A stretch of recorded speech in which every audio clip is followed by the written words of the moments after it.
everyone. Welcome in Lingaro Studio.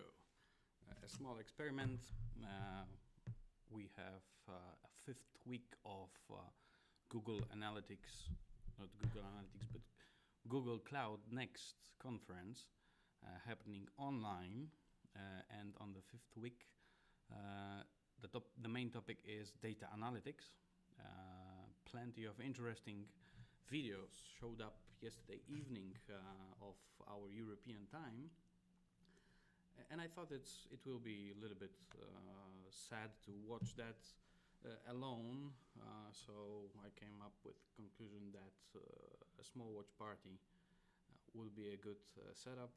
That's a small experiment. Plenty of devices around me, although I'm visible on the screencast, as you can see. My proposal is to go one by one through several videos. We will start with a video which is a keynote for the session, stating what's new and what's next in smart analytics journey of Google Cloud. Let's roll without further ado.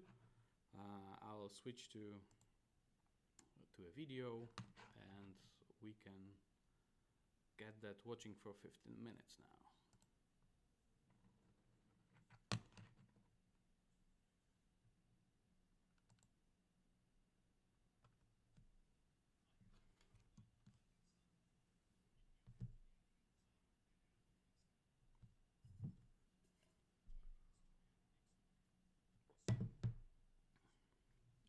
Small mistake. Let me restart it because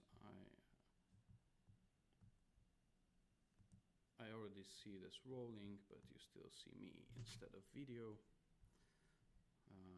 Let's repeat. Let's show the video. Let's roll it, and I'm gone. And you can focus.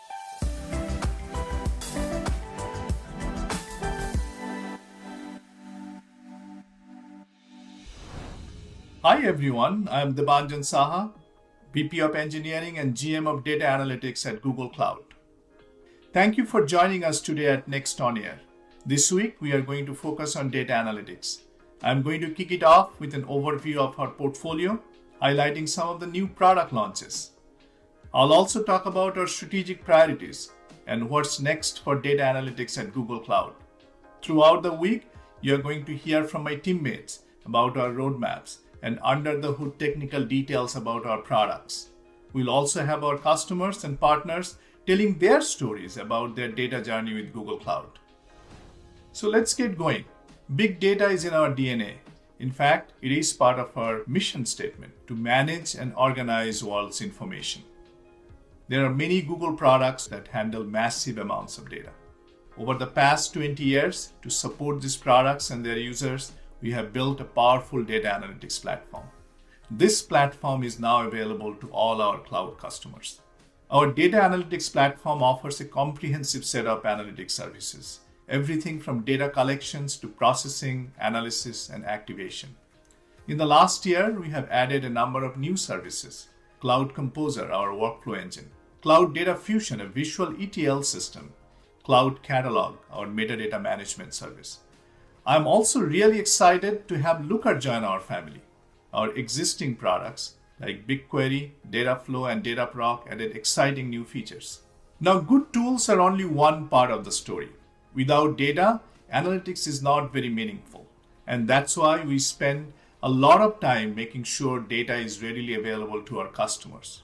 This includes various Google data sources, Google Analytics, search trend, maps, and mobility data.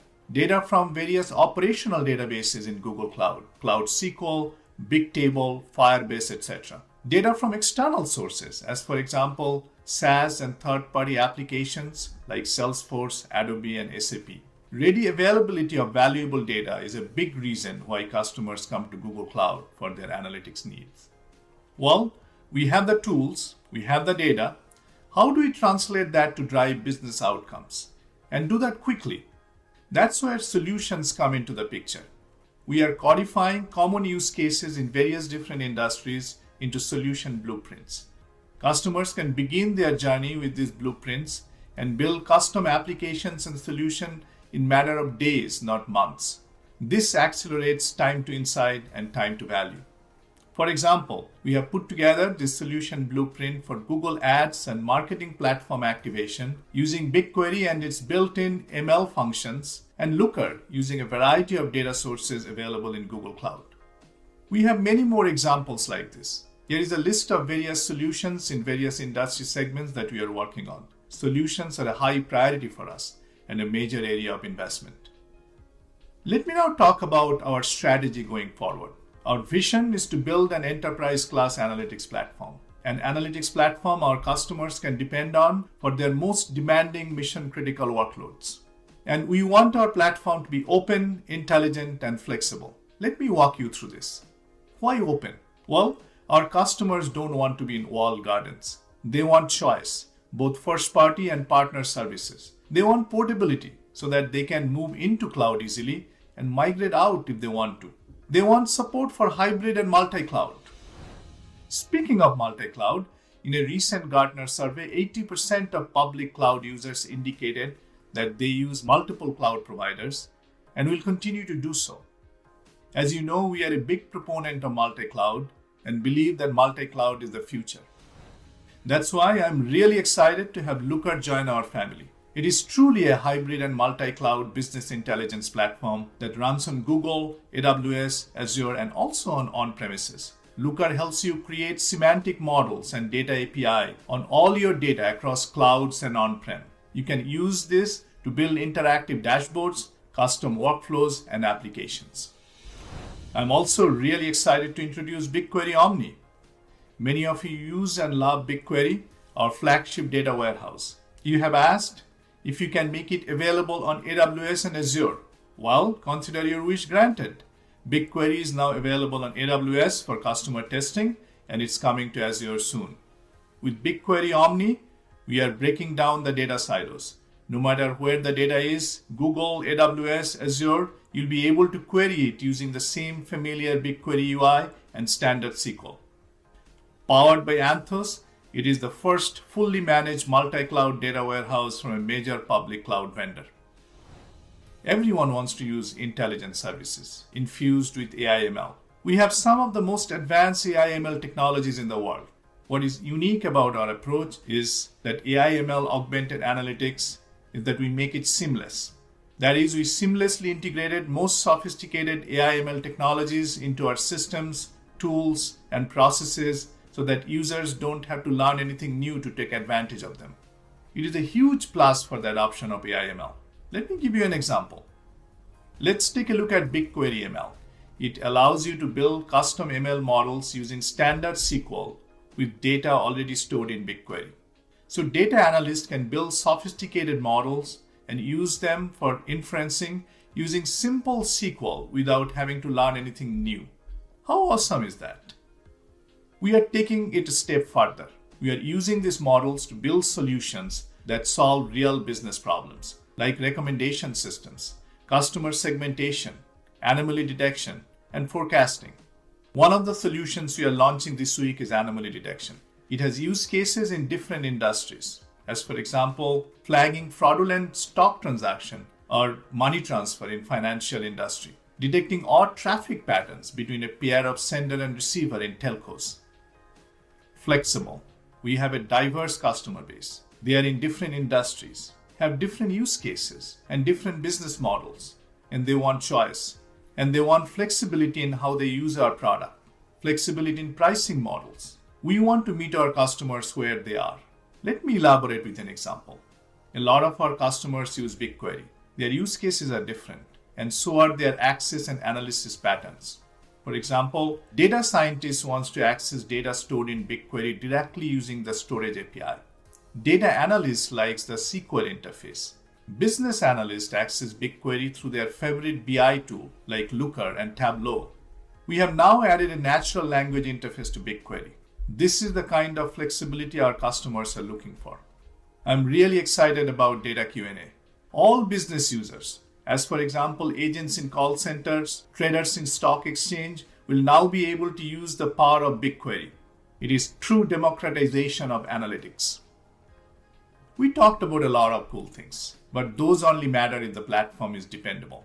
That's why we are laser focused on availability. We just announced 4 nines guaranteed SLA for BigQuery, best in the industry. Our platform offers scalability and security that meet the requirements of the most demanding workloads, and compliance and governance control required in the regulated industries like finance and healthcare.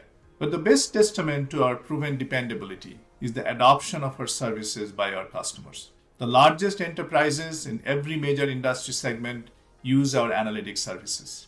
And it is not just the big enterprises. Customers, big and small, and customers all over the world are using our services in increasing numbers.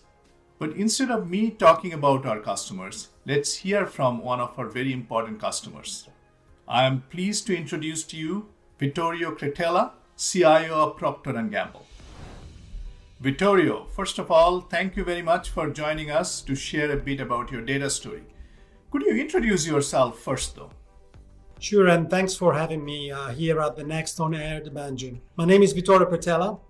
I'm the CIO of Procter & Gamble, and I've been working as an IT professional in the CPG industry for many years. My passion is to create consumer value with technology and data. I must tell you, P&G is the best company in the world to do that. Our aspiration is to serve consumer in the world better than our best competitors in every category and every market where we choose to compete, and in the process, creating shareholders' value. P&G is a 180-year-old company, or should I say 180-year young company. You clearly know a thing or two about consumer experiences and have gone through a few transformations over the year. So how are you thinking about data analytics in the cloud to deliver even better experiences for your customers and help transform P&G again? Yeah, Debanjan, our objective at P&G is to understand consumers and serve them better than anybody else. And we do that by becoming a data-centric business. Like many other businesses, we use data for descriptive and diagnostic purposes to understand what happens and why. But where we excel is using data to make predictions, to understand what will happen next, and understand whether a promotion will be successful, to decide product assortment by clusters of stores, to manage spikes in demand across our supply chain like it happened during the pandemic. And I can name many other examples. Now, to achieve that, we can tap into a very rich data lake environment, and we benefit from the skills of our data scientists and business analysts who create algorithms to solve some of the toughest questions. Increasingly, we turn those predictions into a prescription. So we automate the result of this algorithm and inject them into our transactional and planning systems so that mainstream decisions are automated. Now, the cloud provides us the agility to do that at scale with 3 things. Number 1, the capacity to store big amounts of data on demand. Second, the tools and the machine learning libraries to work on those data. And last but not least, the means to ensure operational reliability and the protection of data privacy. Now, getting there means we need to invest in our partnerships, and Google Cloud, for one, helps us deepen our technical capabilities and supports our needs across the data stack. Thank you for that. Now, speaking of cloud and Google Cloud specifically, can you share a little bit more about how Google Cloud fits in your data strategy? Sure. Let me say first that we are on a multi-cloud data lake environment with several petabytes of data across functional areas with many business use cases. Our partnership with Google Cloud started about a year ago with the objective of storing and analyzing our brand and marketing information. And since then, we have been on a journey to migrate all our consumer information in a data lake which currently is larger than 4 petabytes. The data lake provides one unified view of consumer and allows to orchestrate effectively omni-channel consumer journeys, which means enabling to serve the right content to the right audiences at the right time on the right channels. Now, we take advantage of many great products in your analytics portfolio, and I'd like to call out one in particular that I've been really impressed by, which is Bigquery. And since we started working with Bigquery, the technology performs incredibly well. We are using it both for data science purposes, but also to serve descriptive and diagnostic information to larger audiences, thanks to the compatibility it has with our standard visualization tools from other partners. And that, I believe, is a great story. It's a great story when we can make our tools work better together so everyone can deliver against the business and analytics objectives. That is a great story indeed. You touched on using other tools and technologies there, Vittorio. As you know, we are a big believer of customer choice and open platform. Can you share how that's influenced your decision to work with Google Cloud? Yes, Google Cloud is a strategic partner in our multi-cloud environment. And one of the things that I've appreciated is how your teams work together as an extension of our teams to help us bring transformation initiatives to life without pushing us into a closed ecosystem, a closed software environment. Now, our future is with a multi-cloud environment, and we are really excited by what working with Google Cloud will deliver, will enable us to do and to achieve, to redefine the experiences for all consumers of Procter & Gamble brands. I'm intrigued by those future experiences. Vittorio, is there anything else you'd like to share with us today?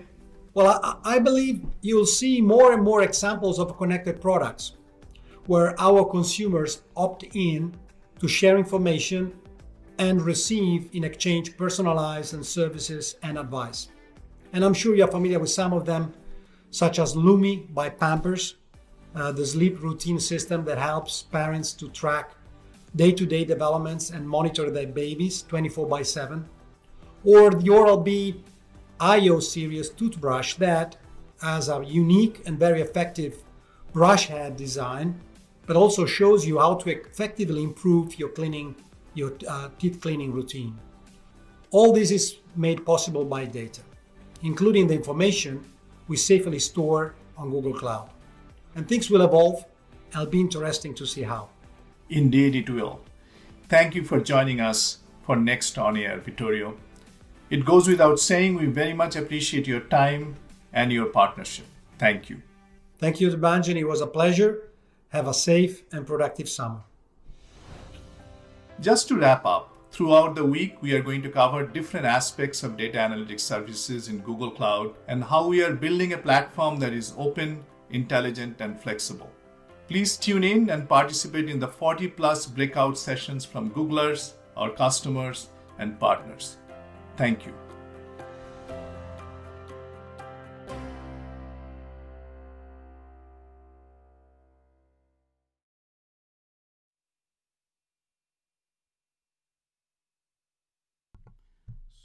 So the first video is through.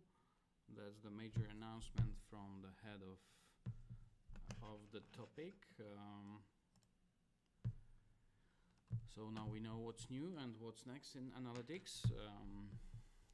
I'm quite interested in bits and pieces. There is a dedicated session on Bigquery Omni, which we will watch one of the next videos, which I will play. And to learn a little bit more, that's an exciting, that Google will bring Bigquery forward, that they are not closed into their environment of Google Cloud, but they try to use open source, they try to use Kubernetes, they try to use containers as a platform to bring interesting solutions beyond Google Cloud, to go for that multi-cloud strategy or hybrid cloud strategy. That's really exciting, for Bigquery. If it comes to Looker, we do at Lingaro a lot of Looker, and we really think it's an enterprise level tool, BI tool, which works perfectly with Google Stack, but it's not. It was not prepared purely just for Google Cloud, so you can also enjoy other data sources, and you can host it on other clouds. So it's an open solution from that perspective. And I'm happy to see that that Google took over that company, merged, acquired that company, and they don't throw it away. They try to improve it, and I already seen bits and pieces of the roadmap of Looker. This is really interesting.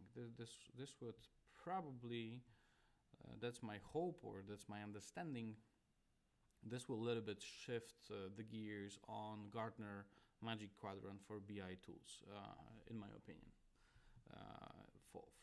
in favor of Google, in favor of Google. There is also this data Q&A idea that talking to data sets is a good thing. Why not? In my opinion, it's a little bit forward-looking functionality, because it's great for English-speaking audience, but challenges are starting once you want to touch other languages. But it's a good way to go. We're talking to multiple assistants like Google Assistant every day to get things done. Why in enterprise world we shouldn't have that for the usage together with data. What do you think? If anyone is watching live together with me, I see that stats that people are joining, leaving.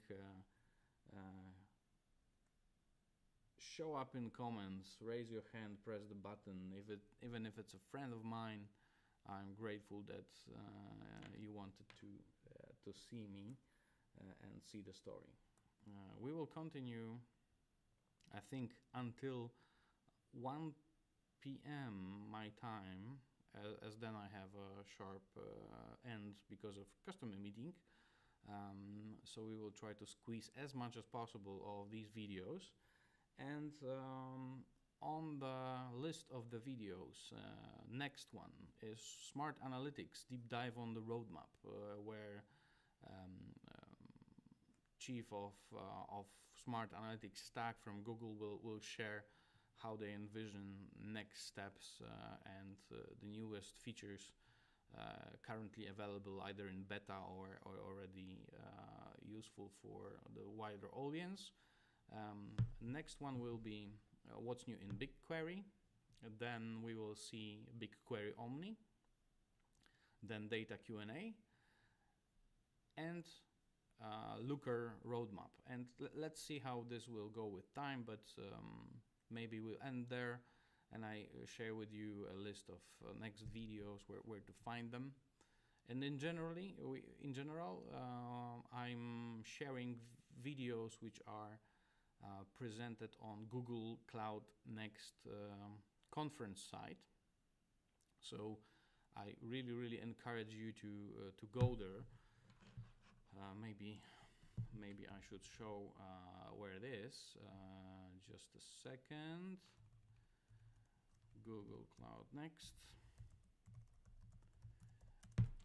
website.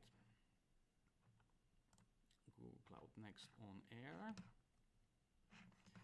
I'll switch the view so that you see my screen.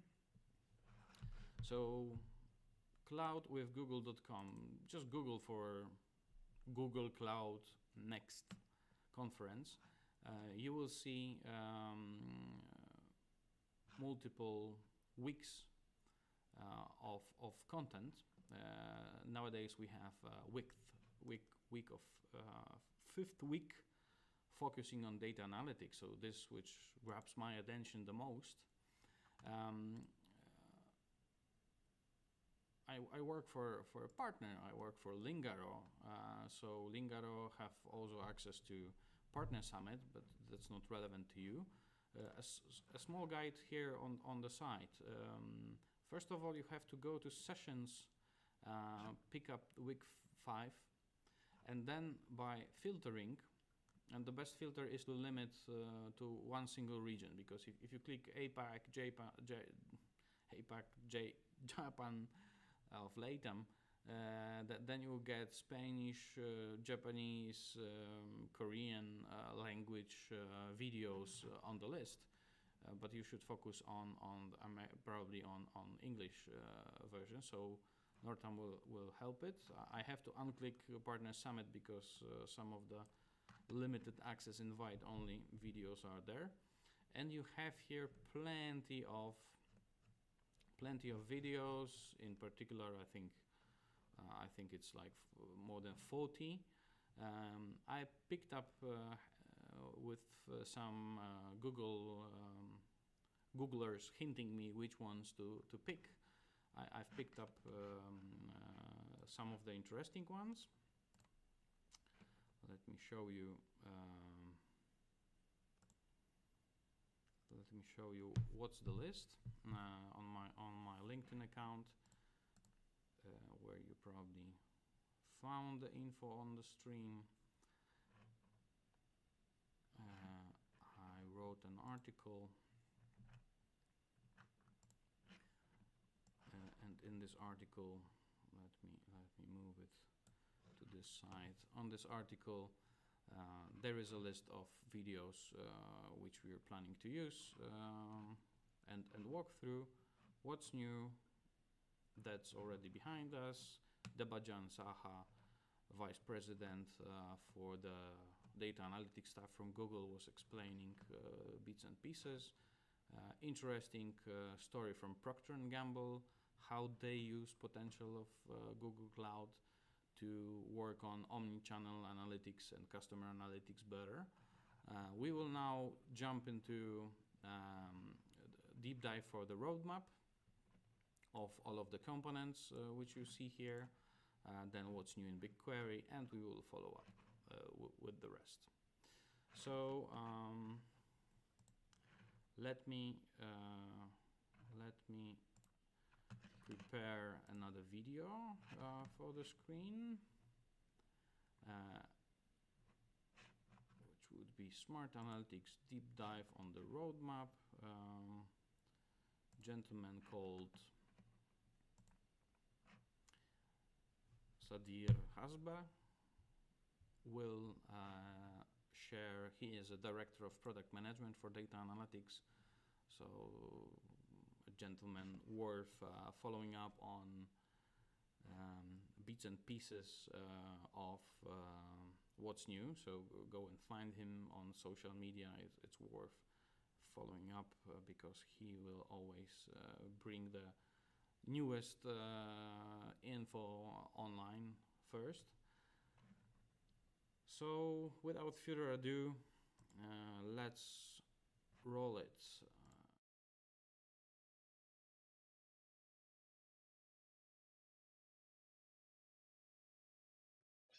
Welcome everyone to the Smart Analytics Roadmap session. I'm Sudhir Hsbc. I'm the Director of Product for Smart Analytics at Google Cloud.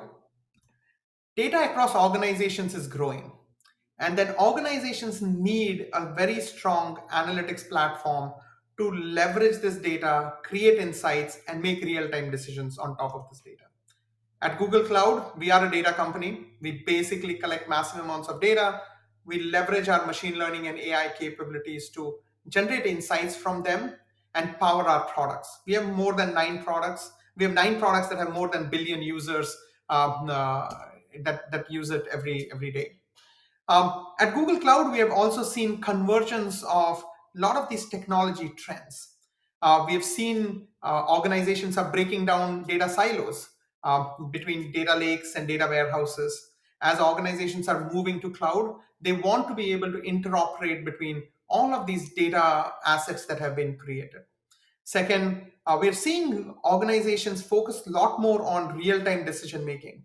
And a lot of processes historically have been built for batch processing.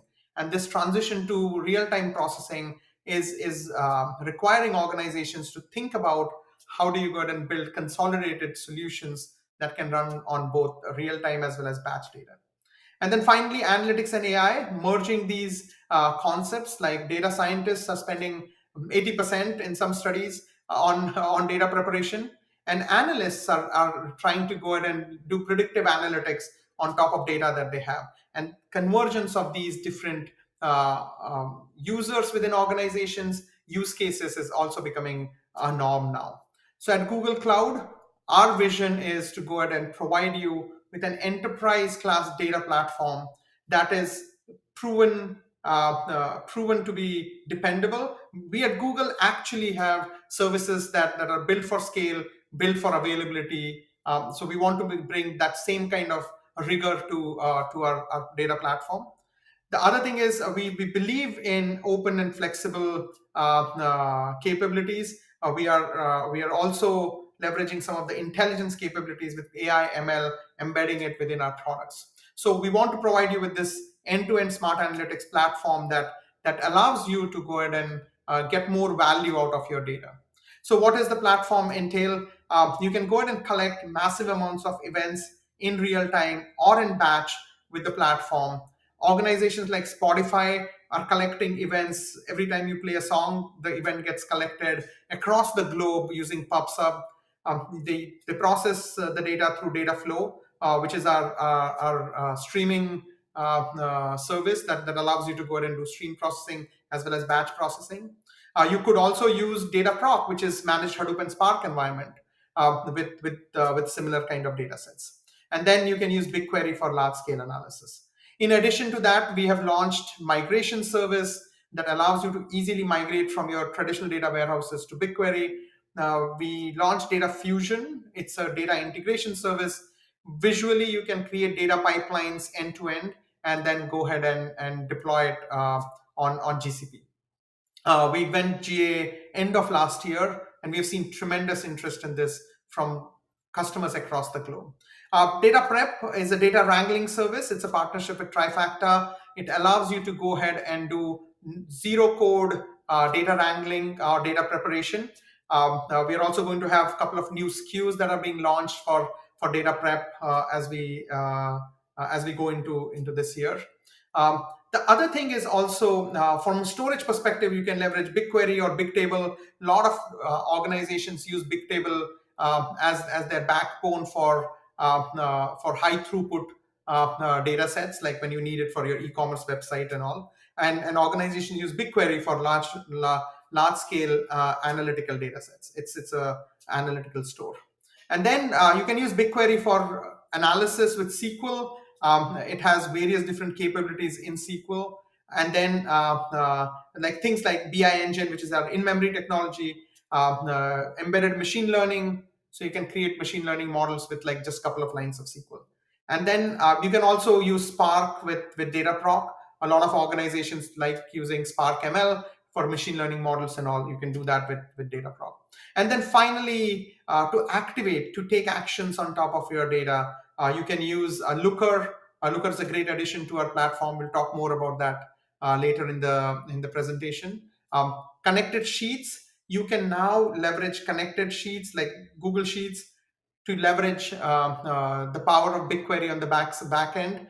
You can take a petabyte scale data set and just start analyzing it with connected sheets. And then on top of that, we launched Data Catalog earlier in the year. It allows you to go ahead and get metadata understanding of your environment. You can search for any data set that you have, put some policies on top of that data. And then Composer, which is our workflow orchestration capability, which is managed Airflow, allows you to bring all of these services together.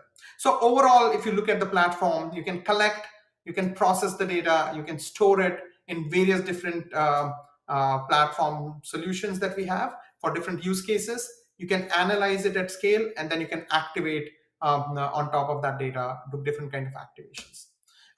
One of the other things we were talking about earlier is this interoperability.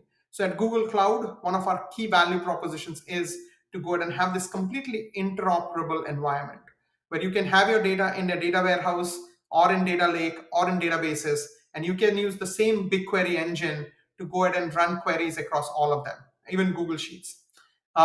Then on the other side, if you store your data in BigQuery, which is a highly analytical store, you can then use any of the other engines, including like you can use the BigQuery engine, but you can also use Spark engine with Dataproc. You can use Beam with Dataflow. You can use Cloud AI. So all of these different engines like AutoML and all, they seamlessly work on top of BigQuery. So this interoperability is one of the key value propositions that we have focused on. We've added a lot of capabilities in last year or so, and then we continue to improve it as we go. We have seen tremendous growth across the globe. Every industry, every region, organizations like from Home Depot to AirAsia, HSBC, UPS, like you will see different kind of organizations, some of them like cloud native startups to like Twitters and all, and to like traditional enterprise organizations using the platform. So today, as I talk through the roadmap, I want to take you through 4 different kinds of use cases that organizations use or scenarios. One is with modernizing your data analytics with BigQuery, data lakes with Dataproc and Composer, more responsive businesses with Dataflow and PubSub, and then finally enterprise BI with Looker. Let's talk about BigQuery. BigQuery is highly scalable cloud data warehousing solution. We have customers that have few terabytes to hundreds of petabytes within BigQuery. It's completely serverless. You bring data in, load it, and start querying. You don't have to worry about machines and operations and manageability or anything like that. It allows you to do real-time streaming. We have customers that are ingesting tens of millions of events every day. Tens of millions of events every second into BigQuery. We have embedded machine learning, and then we also enable insights for everyone within organization. With investments like connected sheets, now data and insights is accessible to everyone. One of the other innovations that we have worked on is around our pricing. So BigQuery is 10 years old. In June this year, we became 10 years. We pioneered the pricing model of pay-per-query, but over a period of time, organizations have asked for different options. So we launched BigQuery Flat Rate, which is subscription pricing, every month fixed price, so that you can go ahead and leverage BigQuery with a consistent price point. We also had a lot of customers ask us for this burst per second, per minute billing, so that they can bring workloads that are bursty. Monday morning ETL jobs have to run, or you have a Black Friday event that happens in US. So all of these different kinds of use cases needed this burst capability. The beauty of 3 pricing models with BigQuery is you can actually interchange them. You can basically use all 3 of them in a mix and match fashion within your organization, and go ahead and leverage each one of them for different kind of use cases. So you can easily mix and match these. Let's talk about BigQuery roadmap. I want to highlight few of the key things, but there is another session at the bottom of the screen. You will see these recommendations I have for different sessions that give you deep dive into these specific areas. But let's talk about BI Engine and Materialized views, always fast, always fresh. BigQuery ML, Data Q&A, and Omni today. Always fast, always fresh. This is our theme around collecting large-scale events in real time. We have rebuilt our whole storage engine to be streaming first. Along with that, we have materialized views where what users can do is they can take this data that's streaming, coming in, or any batch data that comes in. You can partition and cluster it so that the queries become faster. But with materialized views, you can actually pre-aggregate and keep the data sets ready for the use case that needs the low latency. One of the best things about materialized views is as the underneath data changes, we automatically update your materialized view. You do not have to worry about running scheduled jobs and all. So we will automatically materialize it. Second thing we do is if a query is returned after, or if you have an old query that doesn't use materialized view, but you've created this materialized view, internally our query engine will reroute the queries to go through materialized view. So that's a really good capability, so you don't have to worry about changing all your queries and all. And finally, BigQuery Bi Engine. So Bi Engine allows you to have this in-memory caching layer on top of BigQuery that gives you sub-second latency response times on your BI use cases. Today, it only works with Data Studio, but later in the year, we will make it available through Turbo SQL, which is our internal name for our SQL capability. So any query coming to BigQuery will be able to leverage BI Engine. So this will be available through all the BI tools, our JDBC drivers, as well as the queries that you fire. It will give you like really fast response times on top of that. And we will also support some of the star schemas for BI engine use cases. And the other thing is, nothing changes on your side. Write the same query. We will automatically fall down to whichever layer has the most cached results for you. So if it's BI engine in-memory caching, we'll use that. If not, we will fall to materialized view. If not, to partition line clustering. Let's switch gears, talk about Bigquery ML. Bigquery ML is our embedded machine learning capability. It allows you to write 2 lines of code to create machine learning models and then get predictions with similar kind of 2 lines of code. So we've launched this like a year and a half back, and then since then we have been adding all these different types of models. We have seen tremendous interest in k-means clustering, with matrix recommendations, or recommendations through matrix factorization. We have customers who have taken their historical user data, gone ahead and create clusters based on what type of users are there, and then do product recommendations to them using matrix factorization. In recent times, we've also added new capabilities where now you can connect to cloud AI services and their capabilities like AutoML tables. Now, Bigquery ML with 2 lines of SQL, you can leverage AutoML. You can use XGBoost from there. You can use DNN models with it. So we are basically making it all the different cloud AI capabilities more accessible through SQL for our Bigquery and our data analyst community. We also have the time series forecasting. But the most important thing that we have added is this interoperability with TensorFlow. Now you can take the model that you created in Bigquery, export it as TensorFlow, and then load it into your serving platform and make it more accessible in the real-time world too. The other theme we have had is this democratizing insights. With connected sheets, you can take a petabyte scale table and then have a great visualization, great ad hoc analysis with connected sheets or G Suite sheets. With data Q&A, now you can use natural language to get your questions answered. So it's basically, you just ask a question, get an answer. This is going to free up a lot of time for BI teams, right? You don't have to now create a custom dashboard or a report for every question that comes up. You can just ask it. The main thing that we're focused on is making this available through various different experiences. We do realize organizations want different experiences with natural language. In many cases, it's all available through an API. So organizations can build their own custom experiences. We will make it available through Google Sheets. We will have some chatbots, Dialogflow integration. So all of these different integrations are planned to be coming. It's all built on our internal technology called Analyzer. There's a great paper on it if you're interested. But this is the same technology that also powers Google Assistant and various different services that we have internally. It allows us to go ahead and get like question parsing, intent identification, and entity matching all done automatically using the same technology. And then the SQL and how we map it to BigQuery is where we are innovating right now. So great new capability. If you're interested, you should reach out to us so that we can give you early access and all. The other big area, every organization is in multi-cloud environment now. If not, they will be in some time to come. A few years back, there used to always question which cloud, why cloud, and all of that. Now, I talk to customers across the globe.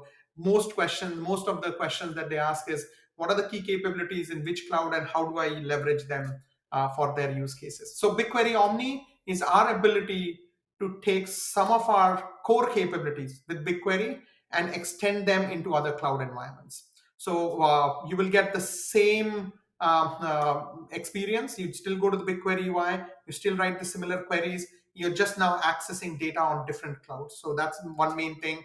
And then finally, we're leveraging Anthos internally so that the management of the machines and all of that is not your problem. We just do that behind the scenes. The way to think about this is like we are announcing the availability on Azure in the early alpha phases where you can reach out to us and we can you can start testing and validations and stuff like that. We will make it available to organizations in form of beta and all later in the year and all. But the way to think about it is it's just another region. So you'll have the same control plane, same query experience in Bigquery, But today you can connect to US and EU multi-region or one of the regional deployments of BigQuery datasets. And now the data in S3 just becomes another data set for you to go ahead and query. We will take our compute engine and run it in AWS, so you don't pay any egress charges back and forth within that.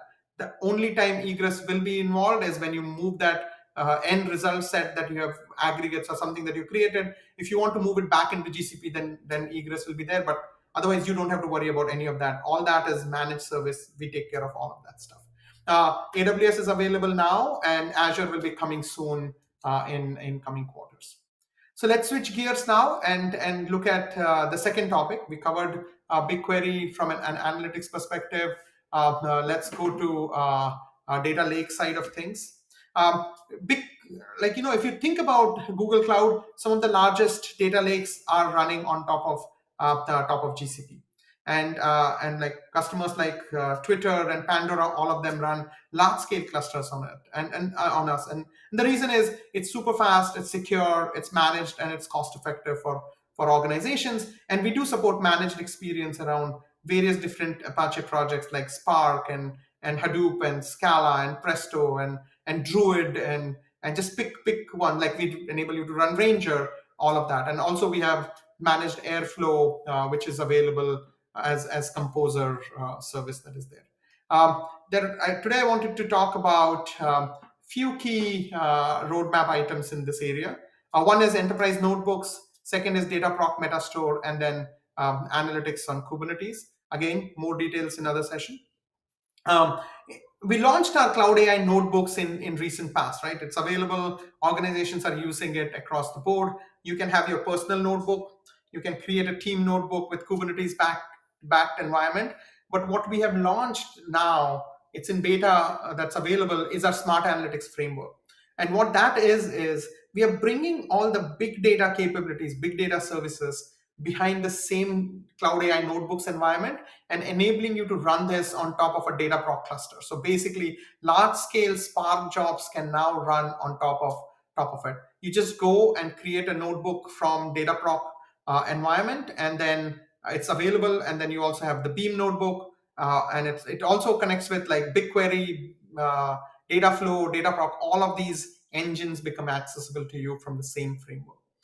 Really powerful, really looking forward to enabling these data scientists across the globe to leverage this new environment that's available. The next topic I want to talk about is managed Dataproc Metastore or Hive Metastore. A lot of organizations have told us managing a Hive Metastore is painful. We should just have a managed version of it. That's exactly what we're doing. It's going to be completely integrated with our security capability, monitoring and monitoring capability in Google Cloud. It will support all the major the security capabilities that organizations need. Over time, we will enable all of that stuff. So that is there. You will be able to go ahead and scale out over time and all of that. So it's available in beta this year. And so I would highly recommend using this. If you're running any kind of a Hadoop environment on top of Hadoop or Spark environment in Google Cloud, you should use the managed Metastore now. Finally, I'm super excited about this transition from Yarn to Kubernetes in the big data world. And we pioneered some of it with our launch of Spark on Kubernetes, and we believe that this is the best next step for open source community to adopt Kubernetes. And so right now we have Spark on Kubernetes available. We are looking at other options like Flink and Presto, but this is a great way of running Spark environment where Kubernetes becomes the backbone for management and all. One of the other things this enables is for you to now run Spark jobs on top of BigQuery. Earlier, I talked about how BigQuery enables you to have the analytical storage accessible from a Dataproc and Beam. With this now, you can have Spark on Kubernetes connected to BigQuery, and you can run large-scale Spark ML jobs or various different kinds of aggregates that you may want to run outside of BigQuery SQL. So great way of doing that. With that, let me actually switch gears and talk about the next topic that we have, which is around building more responsive businesses with real-time environment, right? So we covered BigQuery, analytical cloud data warehousing. We covered data lakes. Now let's talk about data flow and PubSub. If you look at real time is becoming really critical, there's a standard pattern. To ingest large scale events, you want to transform them, and you want to analyze and serve them later. And so the pattern normally in GCP, the way it works is you use PubSub for large scale connection. You can always use Kafka. Confluent has a good managed service on that. You can transform and transformations. Normally Dataflow is the best engine, I think, across all clouds for running large-scale stream processing. And then you can also use Spark if you wanted to. And then for analyzing and storing later, you can use Cloud ML, you can use BigQuery, you can use Bigtable. There are a lot of different options there. In the roadmap side, I wanted to highlight a few of the key things here. One was PubSub Lite, Dataflow SQL, making it easy to get started with streaming pipelines, observability and manageability, and of course, streaming predictions. Again, more details in another session in 101. If you think about a collection of events, PubSub is an amazing global service. As I said, Spotify uses it, large-scale organizations are using it. But we have seen adoption of a lot of do-it-yourself messaging platforms on GCP. And a lot of organizations have said, hey, we want a lower cost option. We want something to get started in smaller teams, departmental use cases. And then PubSub Lite is exactly for that. It's a zonal service. It's super low cost so that organizations can get started. They don't have to manage their infrastructure. Fully managed, really low price and low cost offering. I would actually challenge you to compare your do-it-yourself costs against PubSub Lite, and I think PubSub Lite will become much more compelling for you in even those scenarios. It's a zonal service, so keep that, you should have that in your failover scenarios and stuff like that. Think through what use cases you're enabling, and then it will integrate with Dataflow and other services like Cloud Functions and all natively out of the box. The other thing I want to highlight today is Dataflow SQL. We want to make building streaming pipelines super easy. Dataflow SQL allows you to write SQL statements to create complex pipelines. You use the same BigQuery experience for writing SQL. It's the same BigQuery UI, and some of the innovation that we've done in BigQuery UI with multi-tabs and all, I'm super excited about that too. But you can just write a SQL statement and create the whole pipeline, and we take care of all of the creation, management, all of that after that. The thing that it's available today is with PubSub as well as BigQuery. We're going to add Kafka, we are going to add Bigtable and Cloud SQL in addition to those. And then we also are looking at UDFs and enabling UDFs.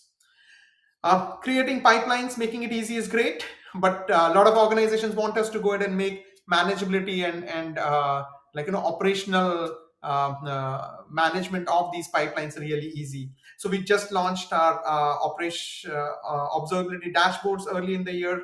Managed pipelines is coming too, which allows you to take any pipeline, go dig deeper into individual steps, what happened and what the bottleneck was and how do you resolve the bottleneck. So a lot of that stuff is getting better and better over time. Finally, the two of the key strengths in Google Cloud is streaming and AI services, which is machine learning and AI. And we are bringing both of them together with Dataflow, enabling various different integrations with Cloud AI, APIs and services, integration with TensorFlow Extended.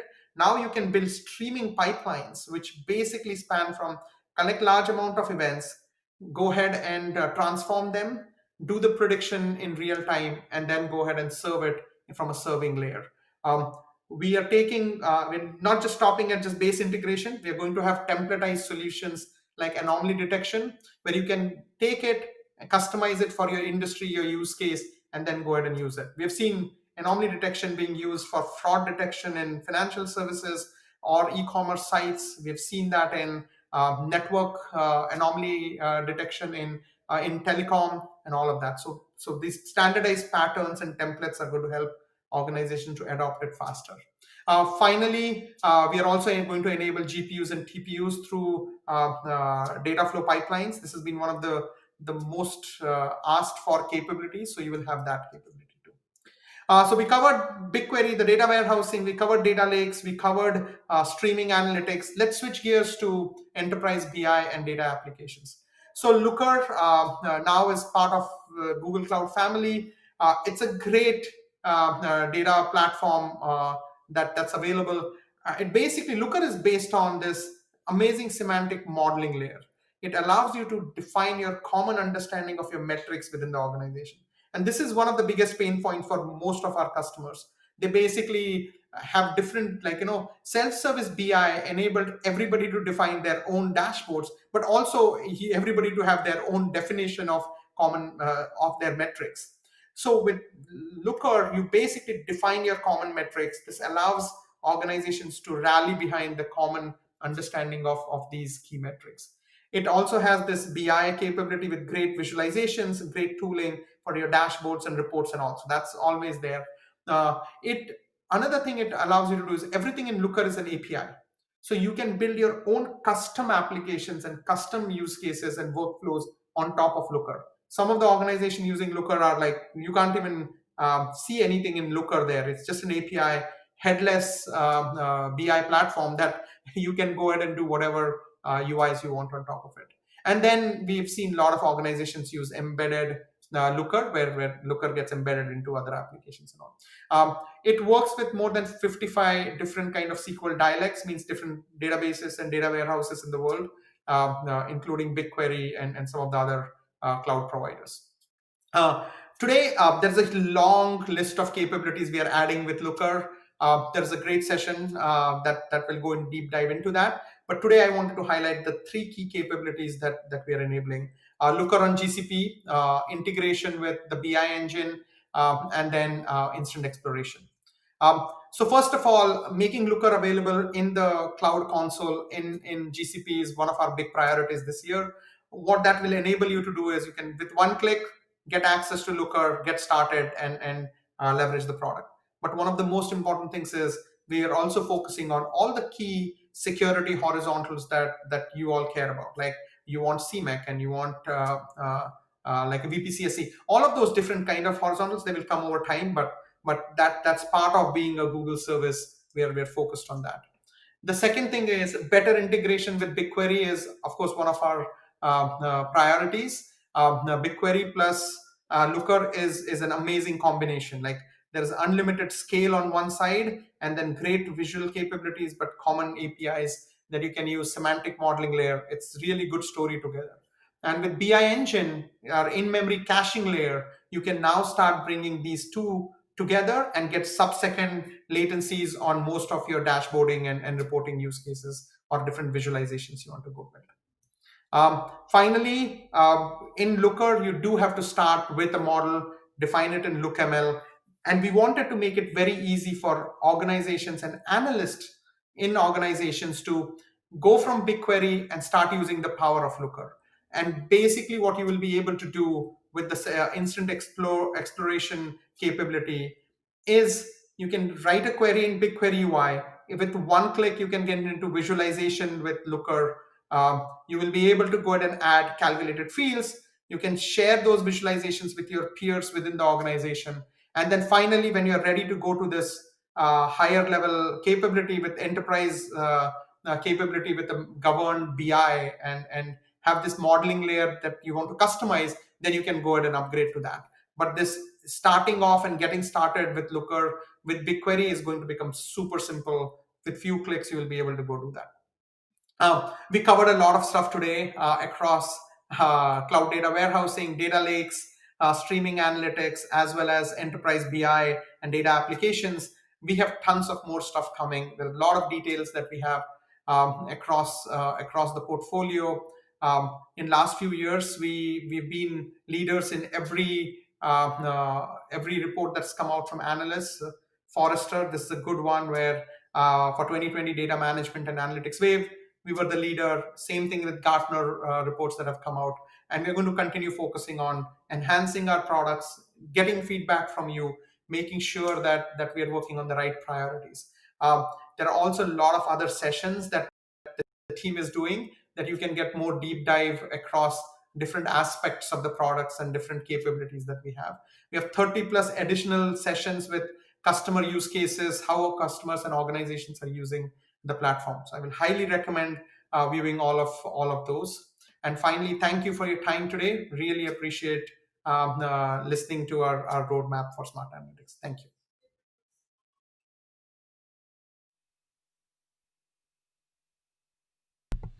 Bardzo ciekawa sesja, mi się bardzo podobało.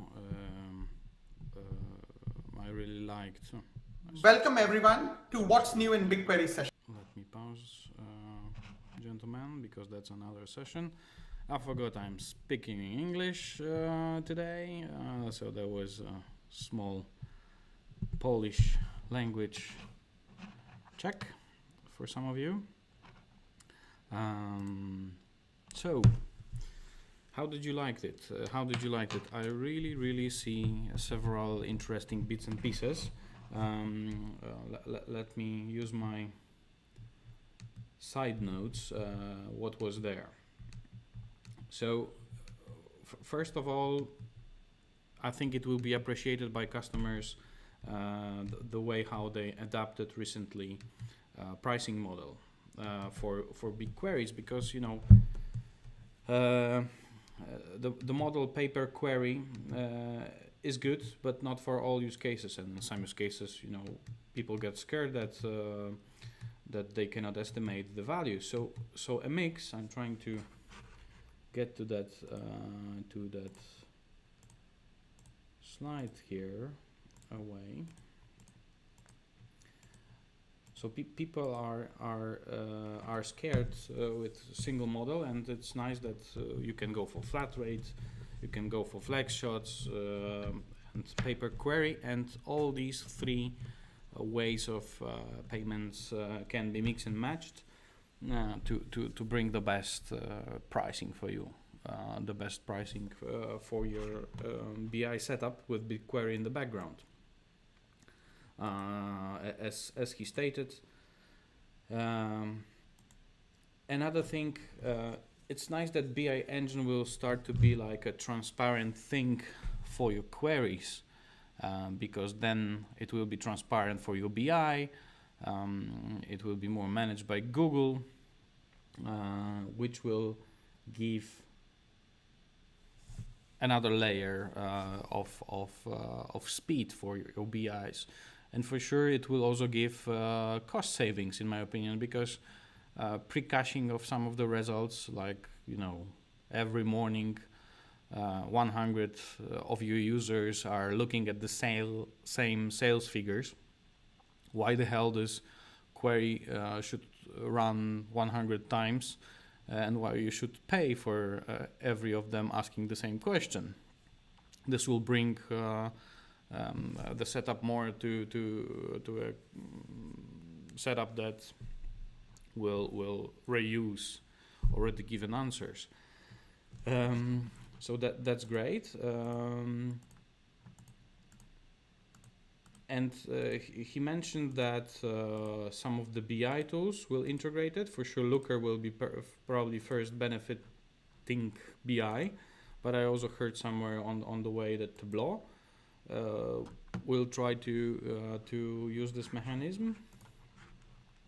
Then going forward, another interesting thing was, of course, that they go forward with Bigquery Ml, that you don't have to escape the SQL statement environment to make simple classification or regression models, or even not simple models using TensorFlow. And train it straight from BigQuery. Very nice. Data Q&A, nice gadget. I hope this will get more into production. We can try and see the benefits out of it. And this amazing approach for BigQuery that it will be no difference for you to look at the data which is stored on S3 buckets on AWS. You can query these data sets yourself and get the results. And he mentioned one very interesting thing, because this was like a little bit like a question mark on my head once I heard for the first time about BigQuery on other clouds. What about ingress egress costs? Yeah, that you fly these things between the clouds. Usually this is charged or even heavily charged. And the gentleman said that they will take care on the costs, except the cost when you want to bring the answer back to Google Cloud. So nevertheless, it's always an aggregate or a simplified figure, not a raw data thing. So it's nice that it could run away on the other cloud and with limited costs. Going forward,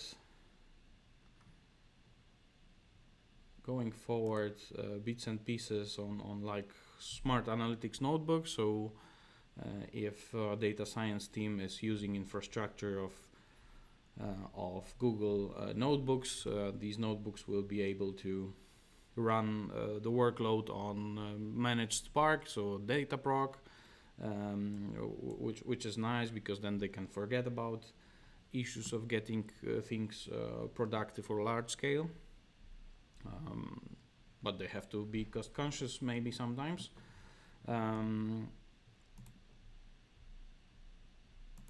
Streaming goes forward. There will be more tools to manage streaming pipelines, and also to use AI prediction, whatever, API from the AI stack of Google as a step on the streaming pipeline. So in fact, you can go with cart transactions and catch frauds. You can, I don't know, find some wrong prices on your website if somebody, clicks multiple promotions and then something goes away from the things you expected. Data Flow Sql, streaming predictions, real-time API, and the story on Looker. I really like it. I really like that they understood. So Looker is perfect tool, perfect BI, because it contains this semantic layer. So there is definition of the model. So you can define KPIs as a shared resource among all doing their reports. So classical scenario was you had data source, you had to build up a model with Looker ML, and then build visualizations on top of it. Google understood that there needs to be also like a quick exploration track that, you take Excel file, you want to see charts, and you want to skip over that metadata layer creation, because it's not the case. You want to make it corporate shared. You want to make this discovery with few clicks and then leave it. It's not about regular KPIs reporting when the whole big organization needs to share KPIs. And of course, further connection that Looker will be available around in connected sheets. That's what I understood also, meaning G Suite sheets. So more benefits for G Suite users to have also G Suite aside from BigQuery environment and Looker environment. And that's the set of very interesting topics brought to our attention by a VP of product. And next video, which I suggest we watch together, is more details on BigQuery new stuff, where Sadir and Tino, product manager for BigQuery, will share it. It's a half an hour video, My suggestion is to keep it rolling now. Let's play it and let's watch it together. See you later. Welcome everyone to What's New in Bigquery session. I'm Sudhir Hsbc. I'm the Director of Product for Smart Analytics Platform at Google Cloud. And I'm Tino Tereshko. I'm a Product Manager on Google Bigquery. So at Google Cloud in the Smart Analytics team, our vision is to give you or provide you with an enterprise class data platform with proven dependability. At Google, we believe in building these large scale services that can meet all your security and trust needs. So we basically have been focused on that. In addition to that, we are also about being open and flexible, providing you with choice. And finally, and most important, we want to embed intelligence across the whole platform. So that's our primary vision in the Smart Analytics team. Let's talk about BigQuery first. Google BigQuery, it's now 10 years old. In June, we celebrated the 10th anniversary of BigQuery. BigQuery has customers from few terabytes to hundreds of petabytes. It's a completely serverless technology. What do I mean by that? It means you don't have to worry about any infrastructure pieces. Just bring your data and start analyzing, start writing queries on it. There is no monitoring, there is no administration, there is no machines, there is no nodes, there are no servers that you need to worry about. So most of that is managed by Google. We take care of all of that for you. The second thing, we are highly differentiated. We provide you capability to ingest tens of millions of events in real time into BigQuery. And a lot of organizations like King, which is a gaming company, they have in-game events that happen and they want to stream that in real time so they can analyze what users are doing on their platform. So it's possible. And when you ingest large-scale events, it does not impact your query performance on top of that data, because we completely distribute or decouple our compute and storage layers. In addition to that, we have embedded machine learning capability where you can write SQL commands to create machine learning models and get advanced predictions. And finally, we don't want insights to be limited to few in the organization. We want insights for everyone. We have made a lot of investment in this space where BigQuery is being used by organizations like AirAsia, where they were able to reduce their operational costs in an airline by 5 to 10% by making those insights available to everybody in frontline so that they can make better decisions. So those are the key capabilities that we provide. One thing that BigQuery is great at is scale. We are really powering some of the largest of the workloads in analytics space. Our largest customer has more than 350 petabytes of data in the data warehouse. One of the largest queries that was run was roughly 100 trillion rows that were queried in a single query. And now we have seen up to 10,000 concurrent users being used by one of our customers. So concurrency at a very high scale is also supported in BigQuery. Let's talk about Hsbc. It's a systemic bank.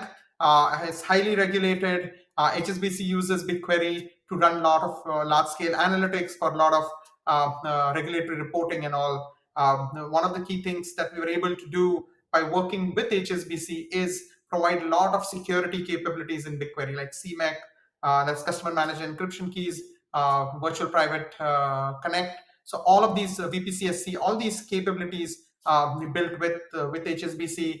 They are proven. They're used by some of the largest banks in the world. In Hsbc's case, they bring data from 40 plus countries, all transaction data. They put it into their data lake / data warehouse with BigQuery. They analyze all of this data, and at the end of the day, they have to report to regulators about the viability of the business based on all this data. And all of this is running in few minutes, which used to take I think 30 hours on-prem systems and stuff like that. And you have to do this every day. So with 30 hours, you cannot go ahead and report every day. So on BigQuery, they can do it in a few minutes, and it's allowing them to scale their business. So BigQuery is much more than a data warehouse because we have so much advanced capabilities. But one strength of Bigquery is the fact that it is a part of a tightly integrated, broad, smart analytics platform that includes services like Dataproc, Data Fusion, and even Looker. And actually, the vast majority of Bigquery customers are using a number of these services together with Bigquery. And Sky UK is one of them. Of course, Sky is a broadcaster, and they provide these enhanced set-top boxes that communicate data directly to PubSub, Dataflow, and Bigquery for real-time analysis. What that enables Sky to do is to really understand the customer deeply. They're able to to visualize what customers are doing, what they're watching, their preferences. They're able to tailor, customize content and advertisements, so on and so forth. And they even can do research on customers by doing A/B testing. And if you look at the growth of BigQuery, like we have seen tremendous growth in last year or so. We have customers across every industry vertical, across every region in the world. We have large customers like Home Depot to UPS in United States. We have HSBC, we have Sky, we have King, we have various different customers, Metro, Ocado in EMEA. We also have customers in JPAC region like Fast Retailing Group, ANZ Bank, and Gojek and AirAsia and all. So we have seen adoption across the globe by different customers with different kinds of use cases and scenarios. So for today's roadmap session, what we did was we've taken some of the key highlights in the roadmap and we're going to share them with you. And we're going to do this across the three value pillars that we have, being open and flexible, intelligent, and with proven dependability.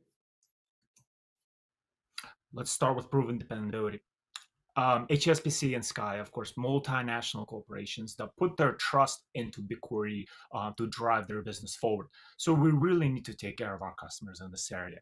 And so what we think about it is we enhance dependability in four areas: availability and uptime, administration and control, performance and just query execution, and finally, trust, security, and governance.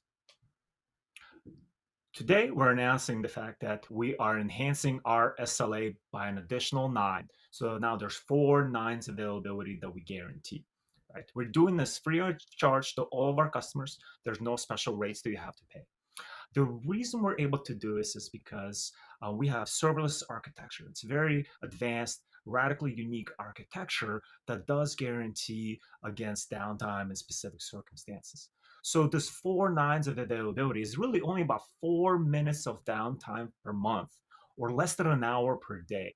And you note that it is actually industry leading when it comes to cloud data warehouses. All other cloud data warehouses only offer 3 nines of availability. And of course, we care about performance and our customers care about performance. So we started running this query in the last few years to demonstrate the power of the query. This is a query that is a simple point lookup, but it is a query on an entire petabyte worth of data.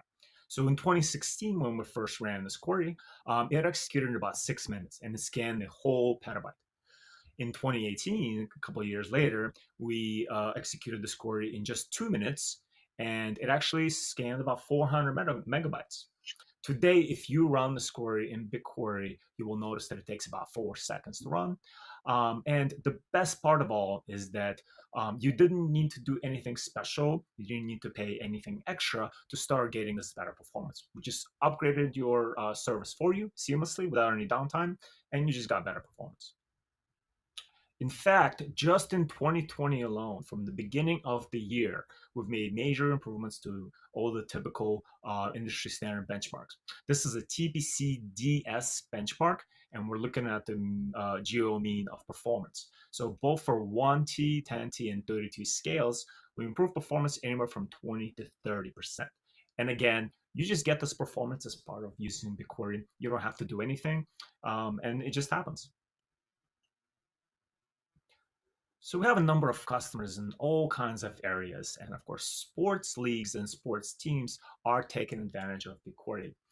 Major League Baseball being the newest one. There's a breakdown, DA204, that talks about the journey that MLB took to kind of re-platform onto Bigquery. Well, the first thing they notice when they start using Bigquery is the fact that they're able to give this information, to give analytics to all the key stakeholders within Major League Baseball and the teams that are part of the league. And they're able to do this in real time, right? They don't have these bottlenecks anymore. At the same time, they're getting performance that's significantly better than the previous platform. And finally, it's very, very easy for them to manage this, right? Because Bigquery is serverless, there's really not a lot of things for them to worry about, and they really like that. So we talked about how Bigquery is serverless, it doesn't require administration. That said, the more customers we have that are multinational, that are complicated, they have lots of business units, the more they're asking for better control, better predictability, better visibility, right? So we've made significant investments here. Just in 2020 alone, we've launched a number of improvements to Bigquery. The first one being reservations. Reservations is an enterprise-grade workload management platform that allows you to achieve predictable pricing and to make sure that all your workloads are executing under the proper SLAs. And it's super efficient because it's using idle capacity. The next enhancement is flex slots. Flex slots allow you to purchase capacity just for a few seconds at a time, and you can cancel them anytime. You essentially get instant capacity to meet your workload demands. And for the classic database administrators out there, we've made a number of enhancements as well. One is information schema. These are just tables that contain metadata relevant to your service. We've made enhancements to data types, and we've made improvements to SQL dialect as well. I'm really delighted about this feature. It's coming in the next few months. Bigquery slot auto scaling. So this kind of combines the best of both worlds, right? You're getting the price predictability of slots-based pricing, and you get like the low management overhead that's associated with our on-demand model. Bigquery slots auto scaling allows you to configure your scaling limits and your spend limits, and Bigquery takes care of the rest. We'll simply scale up and down your workloads depending on what you throw at Bigquery. So some of the things that are really relevant about this is the fact that this supports the auto pause and auto start mode. So we can go from 0 to full scale and back to 0 if you'd like that. Because we are not powered by VMs, you get a lot of additional advancements. So for example, we don't have this pre-warm period when you're not getting optimal performance. The second you get your capacity, performance is at 100%. Also, if you have queries in flight, queries that are being executed, you can add capacity and those queries would immediately start taking advantage of that, right? So you can accelerate queries in flight using Bigquery slots auto scaling.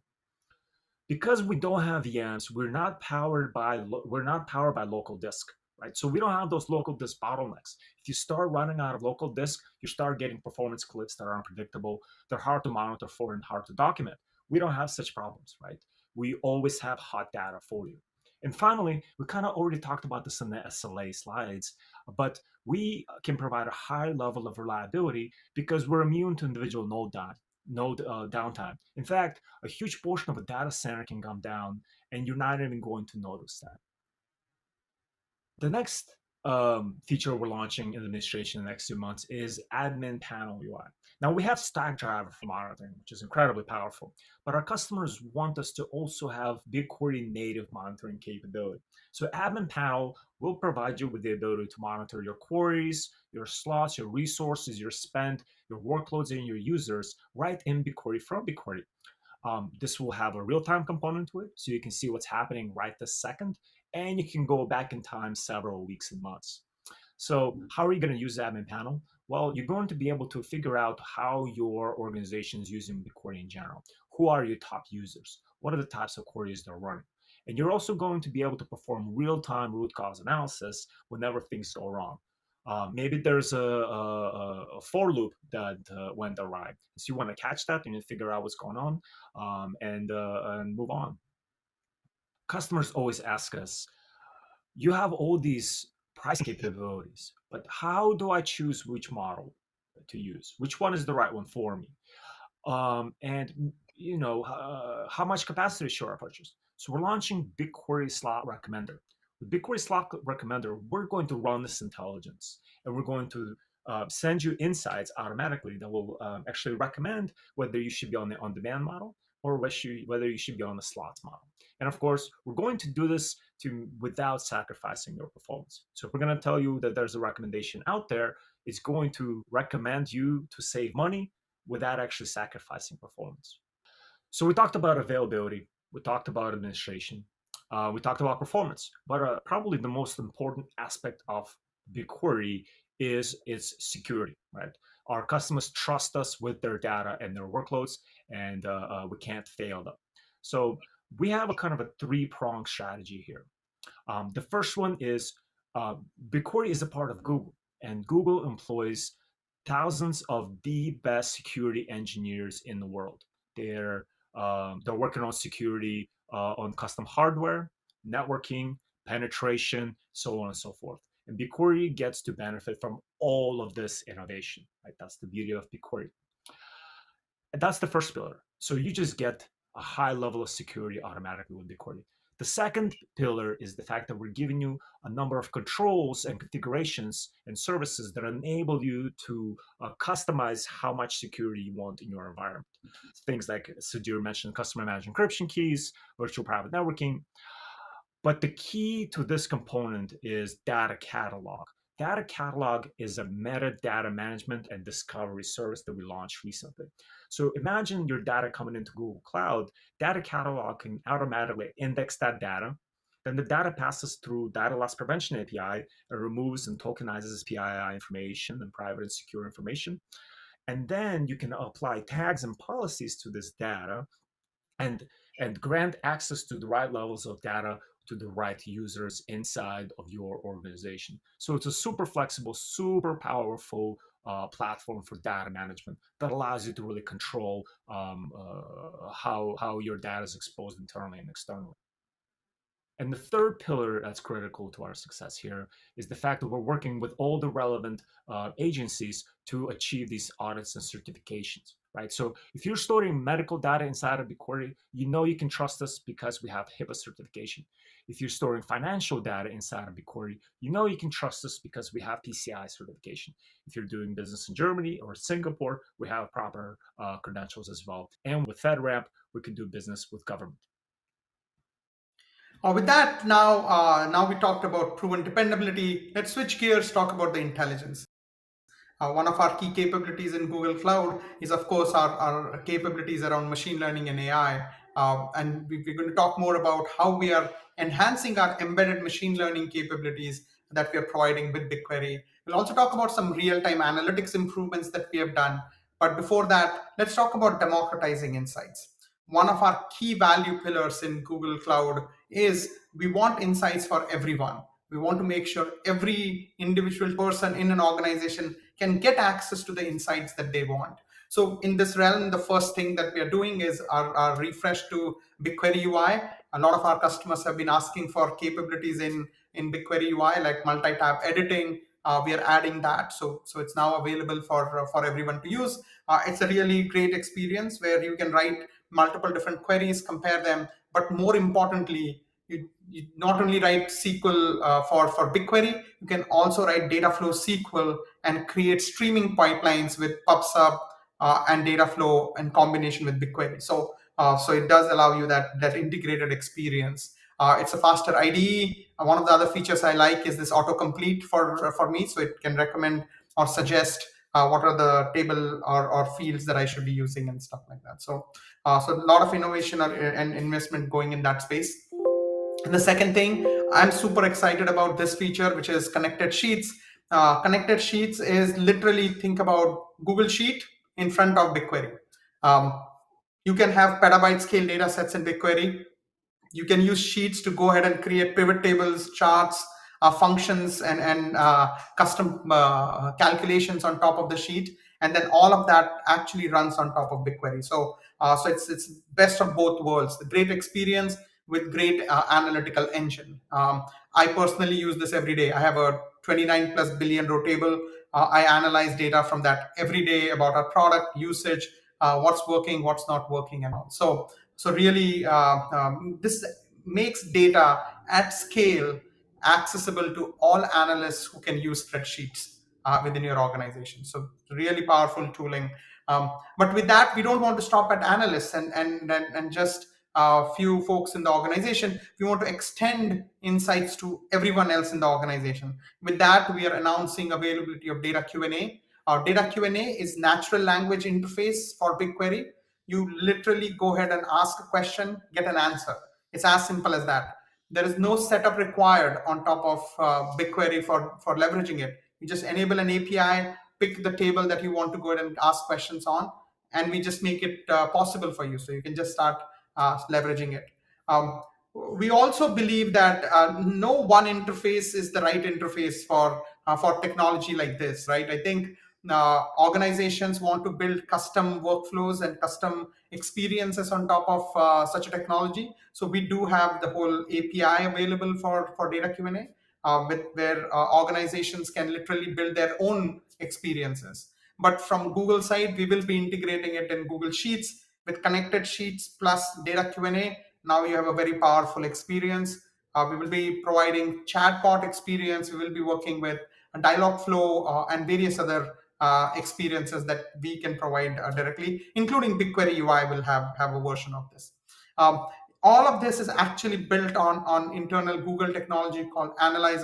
There's a great paper that you can read more about it on. But fundamentally, this is the same technology that powers Google Assistant and various other services and products that we internally use.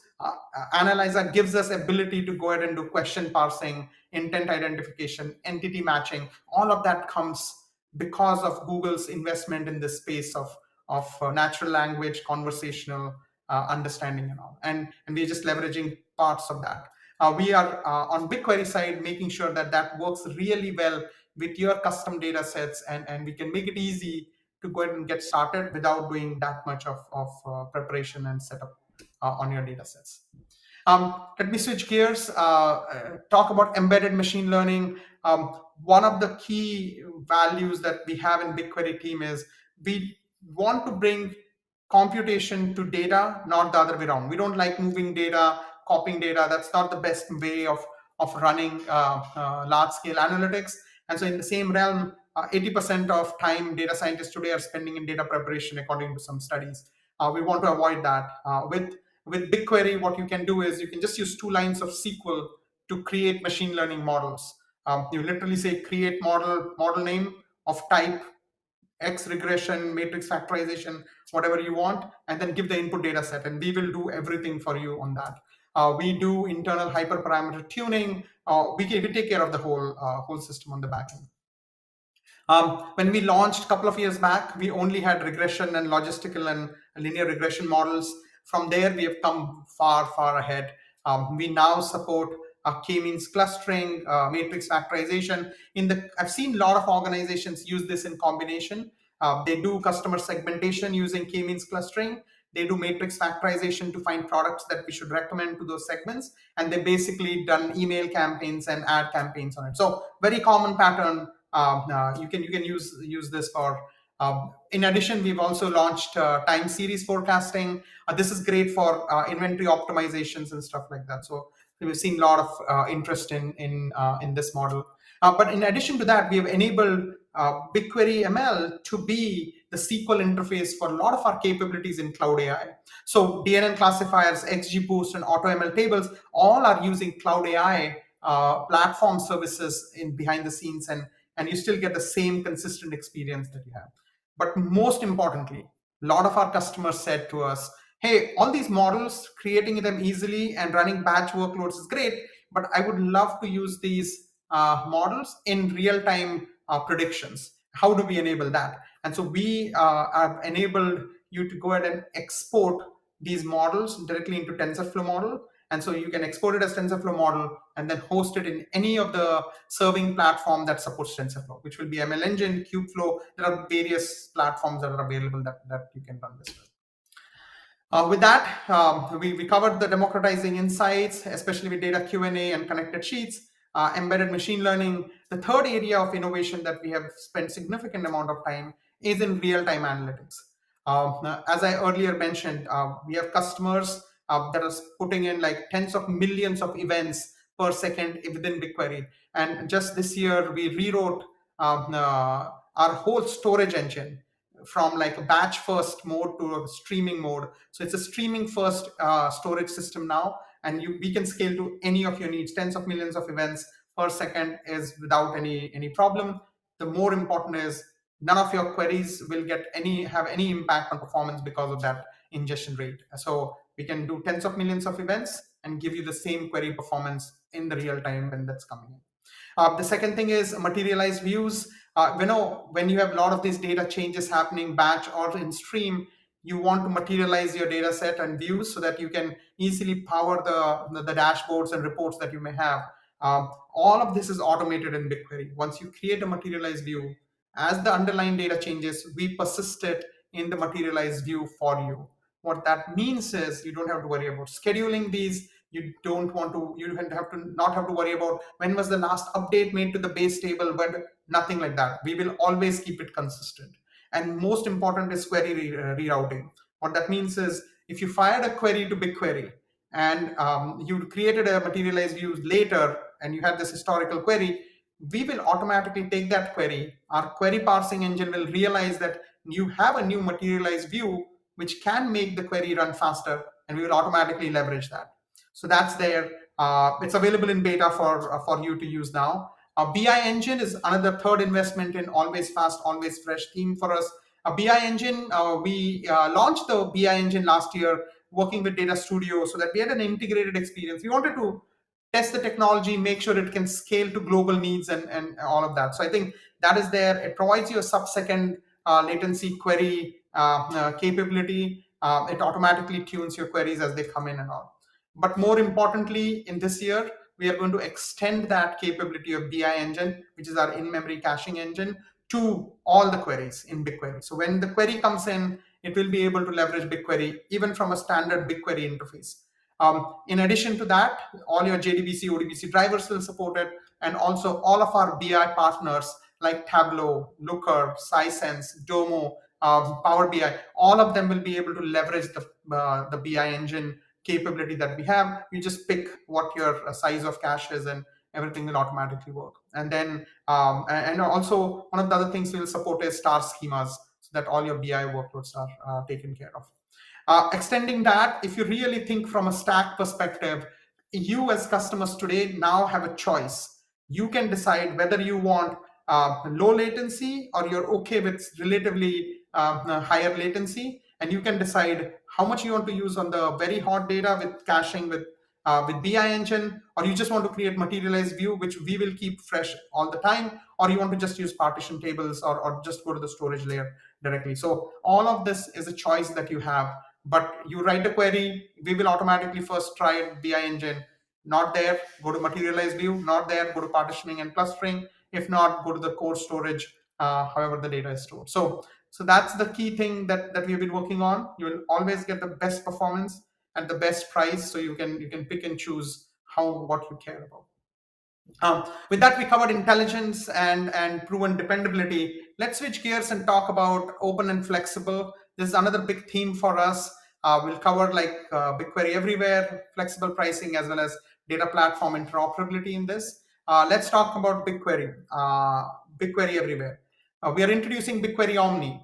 What is BigQuery Omni? As I earlier said, we have this theory or vision in BigQuery where we like to bring compute to data. And a lot of our customers have data not in GCP. A lot of them have data in AWS S3, and maybe other customers have in Azure. So with BigQuery Omni available for AWS, we will allow you to write queries and execute and do analysis on top of the data that's stored in S3. What does this mean? We will literally run our compute engine or computation engine of BigQuery in AWS closer to your data. And what that means is you don't have to worry about paying for this egress charges or anything. So you may have tens to hundreds of petabytes of data in S3. You can start writing queries with the same interface in BigQuery, the same SQL dialect that we support, as well as and run it on AWS. So you'll be able to do computation in that and then get access to the results. There are there are 2 or 3 different kinds of use cases that are becoming really prevalent in this. A lot of our customers do have split mode. A lot of our customers use BigQuery and GCP, as well as they have data in S3 and AWS. This is going to allow you to have a single interface to analyze data across clouds. And as I said, we will be bringing out the BigQuery Omni for Azure in coming quarters. So that will extend it to that platform too. So that's one. The second use case that is becoming pretty prevalent is I've been talking to large customers who have tens to hundreds of petabytes in S3. They don't use GCP today, but they're intrigued with our capabilities like the BigQuery ML, embedded machine learning capability, and they want to use it. And so in this case, what we can do is we can enable those organizations to do data preparation, summarizing the data, identifying the key data sets that are there, and then just move the data that you want to run machine learning on to GCP in BigQuery, and then run those machine learning models, do advanced analytics with it. So those are the different kinds of use cases we are seeing in the early adoption that we have seen. We are learning as we go, and we would love for you to request access, get access to this technology, and would love to co-innovate with you in this space. With that, let's talk about pricing. So we talked about how Bigquery has some of the largest use cases in the world. But what's interesting is Bigquery probably also has some of the smallest use cases in the world. And it's really because we built our system to be scale invariant. And we built the right pricing options to support that kind of the gradient of scenarios. So no matter where you are in terms of scale, capability, and requirements, we're going to have the right pricing options for you. So we do have a perpetual free tier where you get 10 gigabytes of storage for free and a whole terabyte of execution, query processing for free, no strings attached. And we have pay-as-you-go pricing, which is serverless pricing, incredibly efficient. You don't have to think about anything. But as you kind of graduate and become bigger and bigger, you start caring about additional capacity, you start caring about price predictability. So we have flex slots there that are recently launched. And then all the way out to the largest use cases. If you really care about efficiency, you care about price predictability, and you're working on these types of annual budgets, we have flat rate pricing for you. So wherever you are, Bigquery is going to have the right pricing options for you. And of course, you're not just using BigQuery. Typically, our customers are running Spark workloads, data pandas, data frames, other types of execution engines. And at the same time, they keep their data in other places other than BigQuery storage, right? So whether it's MySQL, Postgres, Cloud SQL, it could be potentially Bigtable, it could be Google Drive, and it could be open data lakes like Parquet and Orc. So we provide interoperability with all of these layers. So Bigquery Storage API and its ecosystem of open source connectors allow you to run Spark, Pandas, MapReduce, and other open source workloads directly on top of Bigquery Storage at high levels of throughput and parallelism. So it's as if you're running these workloads directly on open storage. Directly on HDFS without sacrificing performance. It's a very unique and differentiated capability of Bigquery. Now, if you want to leverage Bigquery SQL, but your data lives outside of Bigquery, we provide that capability, right? So Cloud Sql Federation allows you to, in real time, access data in your relational databases from Bigquery execution engine using your familiar Bigquery SQL. And of course, we support Parquet and Orc Federation, which means that you can run Bigquery right on top of your data lakes. And finally, your data may be living in these other service providers like Stripe, Marketo. Maybe you have Google internal data sets that live within AdWords, within YouTube, and so on and so forth. How do you get that data into your data warehouse so you can enrich it and you can join it against your other relevant business data? Well, we provide hundreds of connectors that are very, very easy to configure, very easy to set up, and we take care of the rest, right? Once your connection is set up, we simply move that data into Bigquery on your behalf, and now you can do advanced analytics on it. Perfect. And this is just a subset or summary of all the different capabilities that we are announcing. We know there's not enough time in 30 minutes or 35 minutes for us to cover everything. There is a lot of other sessions. There are 30 plus sessions that are happening, so that you should be able to get deep dives into all of these different topics, as well as hear more about different aspects of the roadmap. I do want to highlight one of the ESG studies. Bigquery is providing the lowest total cost of ownership for our customers across the globe. I will highly recommend looking at the study and then trying Bigquery out. And finally, we are the leaders in all the different magic quadrants from Gartner as well as Forrester Waves over last couple of years. This is one example. But one of the things I want to close today by telling you is when COVID-19 hit, I know the whole globe, everybody is fighting the new pandemic. A lot of organizations came to us. They wanted to get access to data, and we were able to go ahead and make 20 plus data sets available, globally accessible, shareable in Bigquery. We were able to go ahead and make all the computation on top of that free until I think later part of the year. The key thing is Bigquery does provide us this platform that we can share data, share insights with the globe, not just within organizations. And then that's really, really a great feeling from the team's perspective. We want to thank you today for joining us and hearing what's new in Bigquery. Thank you.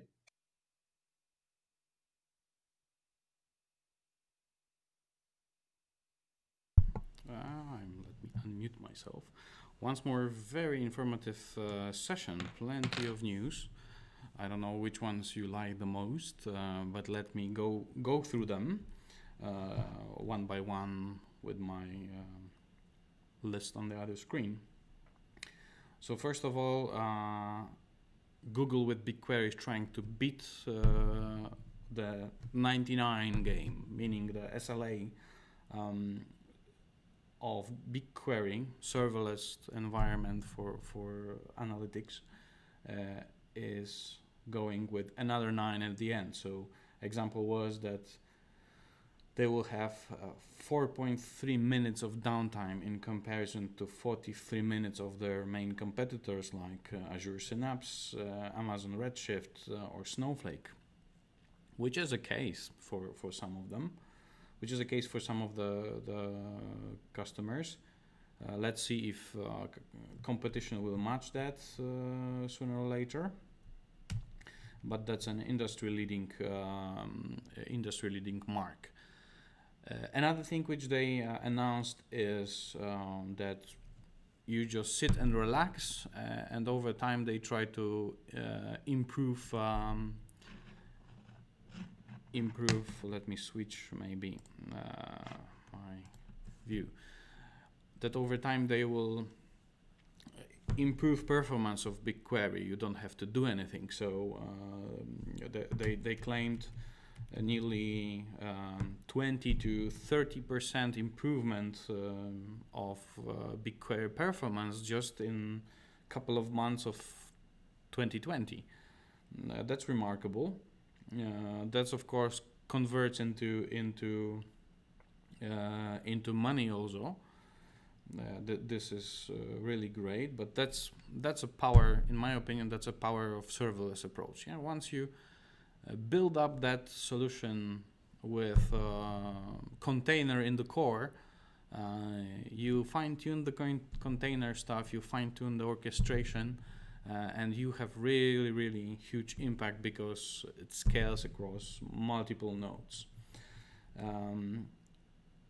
Then there was announcement on reservations, flex slots, and also administration tools, more administration tools.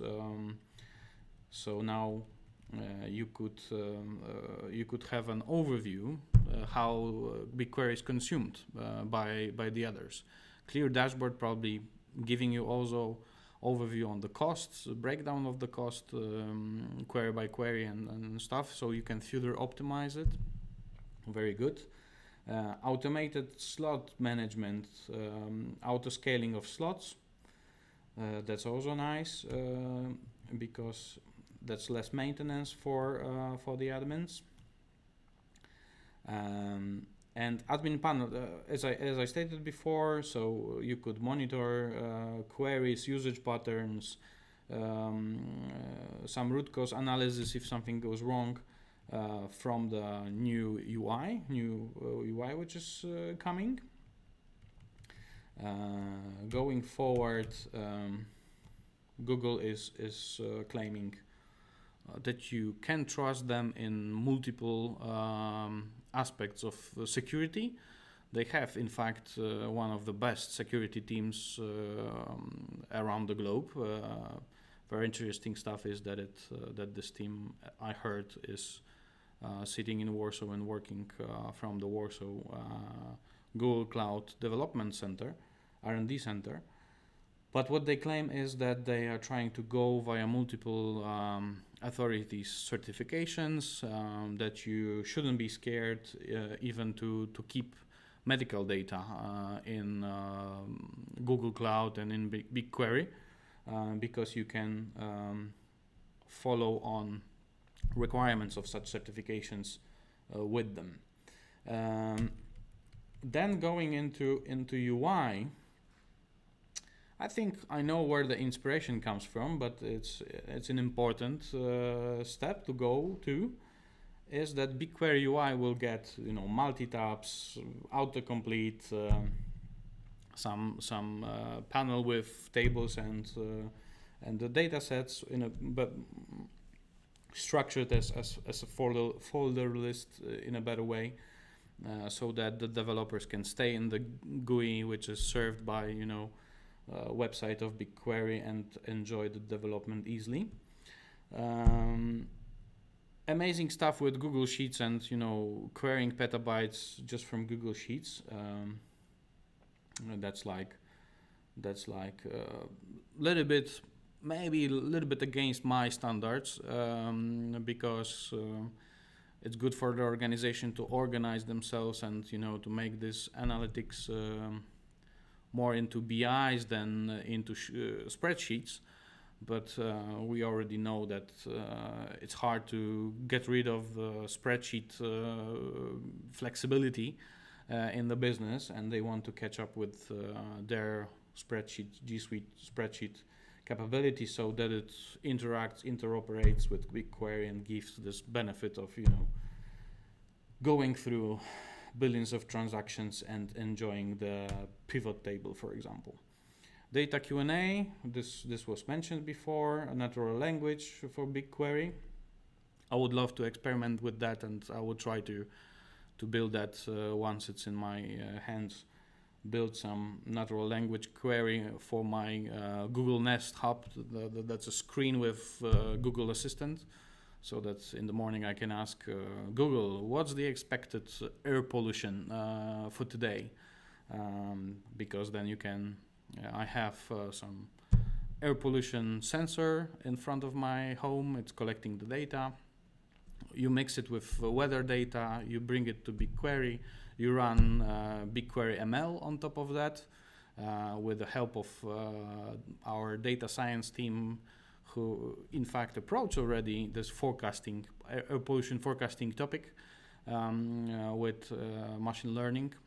You can use that model, and then I can ask Google Assistant, should I go now with my kid for a walk or stay at home and turn on air cleaning devices, all of the air cleaning devices I have at home, instead of enjoying not a fresh air outside. Maybe Polish specific topic, but that would be a use case of natural language query straight for my home. Going forward, let me look. All the story about materialized views, that seamlessly Bigquery the engine will look around if your query is not matching already existing materialized view, to limit effort of the computation, limit the cost, and so to reroute the query towards existing view. Especially when it's like streaming data, it's better to catch it from there. Going forward, let me scroll. Bigquery Omni. That's mind blowing that you could get from Bigquery and fetch the data from other cloud, compute it there, because the container with Bigquery engine will just be deployed through Anthos, run, compute, prepare the results, and you see the results reported back without the need to lift and shift the data sets or to prepare new ingestion, especially on Google Cloud. That will be the future. Like multi-cloud is a future. We have customers who have multi-cloud scenarios, and they will stay multi-cloud. It's an utopia to be single cloud company when you're enterprise level, enterprise scale environment, because you have data sets which are already there, and you're not planning to quickly move them around. So to use that to a benefit of BigQuery power, perfect. And that's correct that they're bragging about every level of scale, that they have plenty of large enterprises, you know. I know myself, Spotify, Metro Group, Procter, large scale data sets going into hundreds of petabytes. But on the other side of the line, there is still these very small use cases. If you're a student, if you're a startup, you can still try it. You can land in freemium tier. You don't pay any money for that, and still you can do quite interesting data set manipulations and analytics for your scale. So that's good, and that's good that they make it even more let's say dynamic in terms of pricing, that you go for flex shots, for flex slots, not shots, and that you would be able to mix and match this pricing policy or licensing policy for BigQuery. They go forward with integration of all of the other building blocks of big data stack that you could use back and forth with Cloud Data Flow, Cloud Data Proc, Cloud Bigtable, Bigquery Engine. So you can BigQuery can grab data out there. Going forward, and that these were all news from this particular video. I really hope you liked it. Let me see what we will take a look at next. Next coming up on our screens will be a story on Bigquery Omni. A little bit more details on Bigquery Omni. Let me look at my timing, as I have time till 1 o'clock, 1 hour left. So let's plan ahead. We will watch and comment on Bigquery Omni. We will also watch Looker roadmap. I really encourage you to take into account Looker as a BI which you use and select for your enterprise deployment. If you want to get more details, just ping me. Our Looker team can make a demo for you, how the tool works and why it's so powerful for the enterprise, and why it's so cool that it has metadata layer, which is like more enterprise compliant than simple charts on top of raw data sets. Okay, we will go into, as I said, Bigquery Omni video. Just a second that I will put it on your screens. Let me transition to that. Emily Rapp, product manager for Bigquery Omni, will show you how Bigquery Engine can land on other cloud through the functionality of containers, Kubernetes, Anthos, and all the goodies of serverless approach for analytics. Let's see this in details. Talk to you later.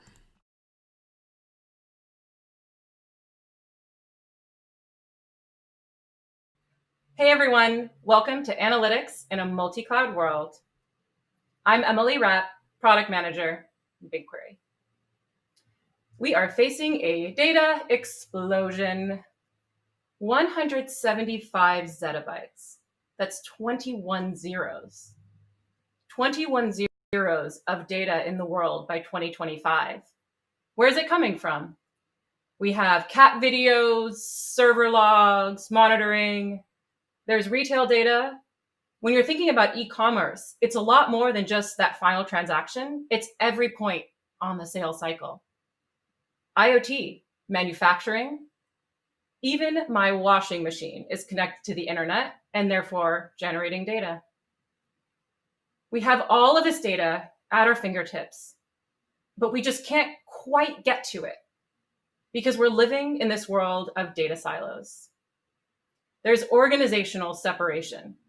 IT departments are often centralized, and they are separate from the central data department, if there is one, which are even then further separated into the business units. And those business units also have analysts, data scientists working and trying to understand problems.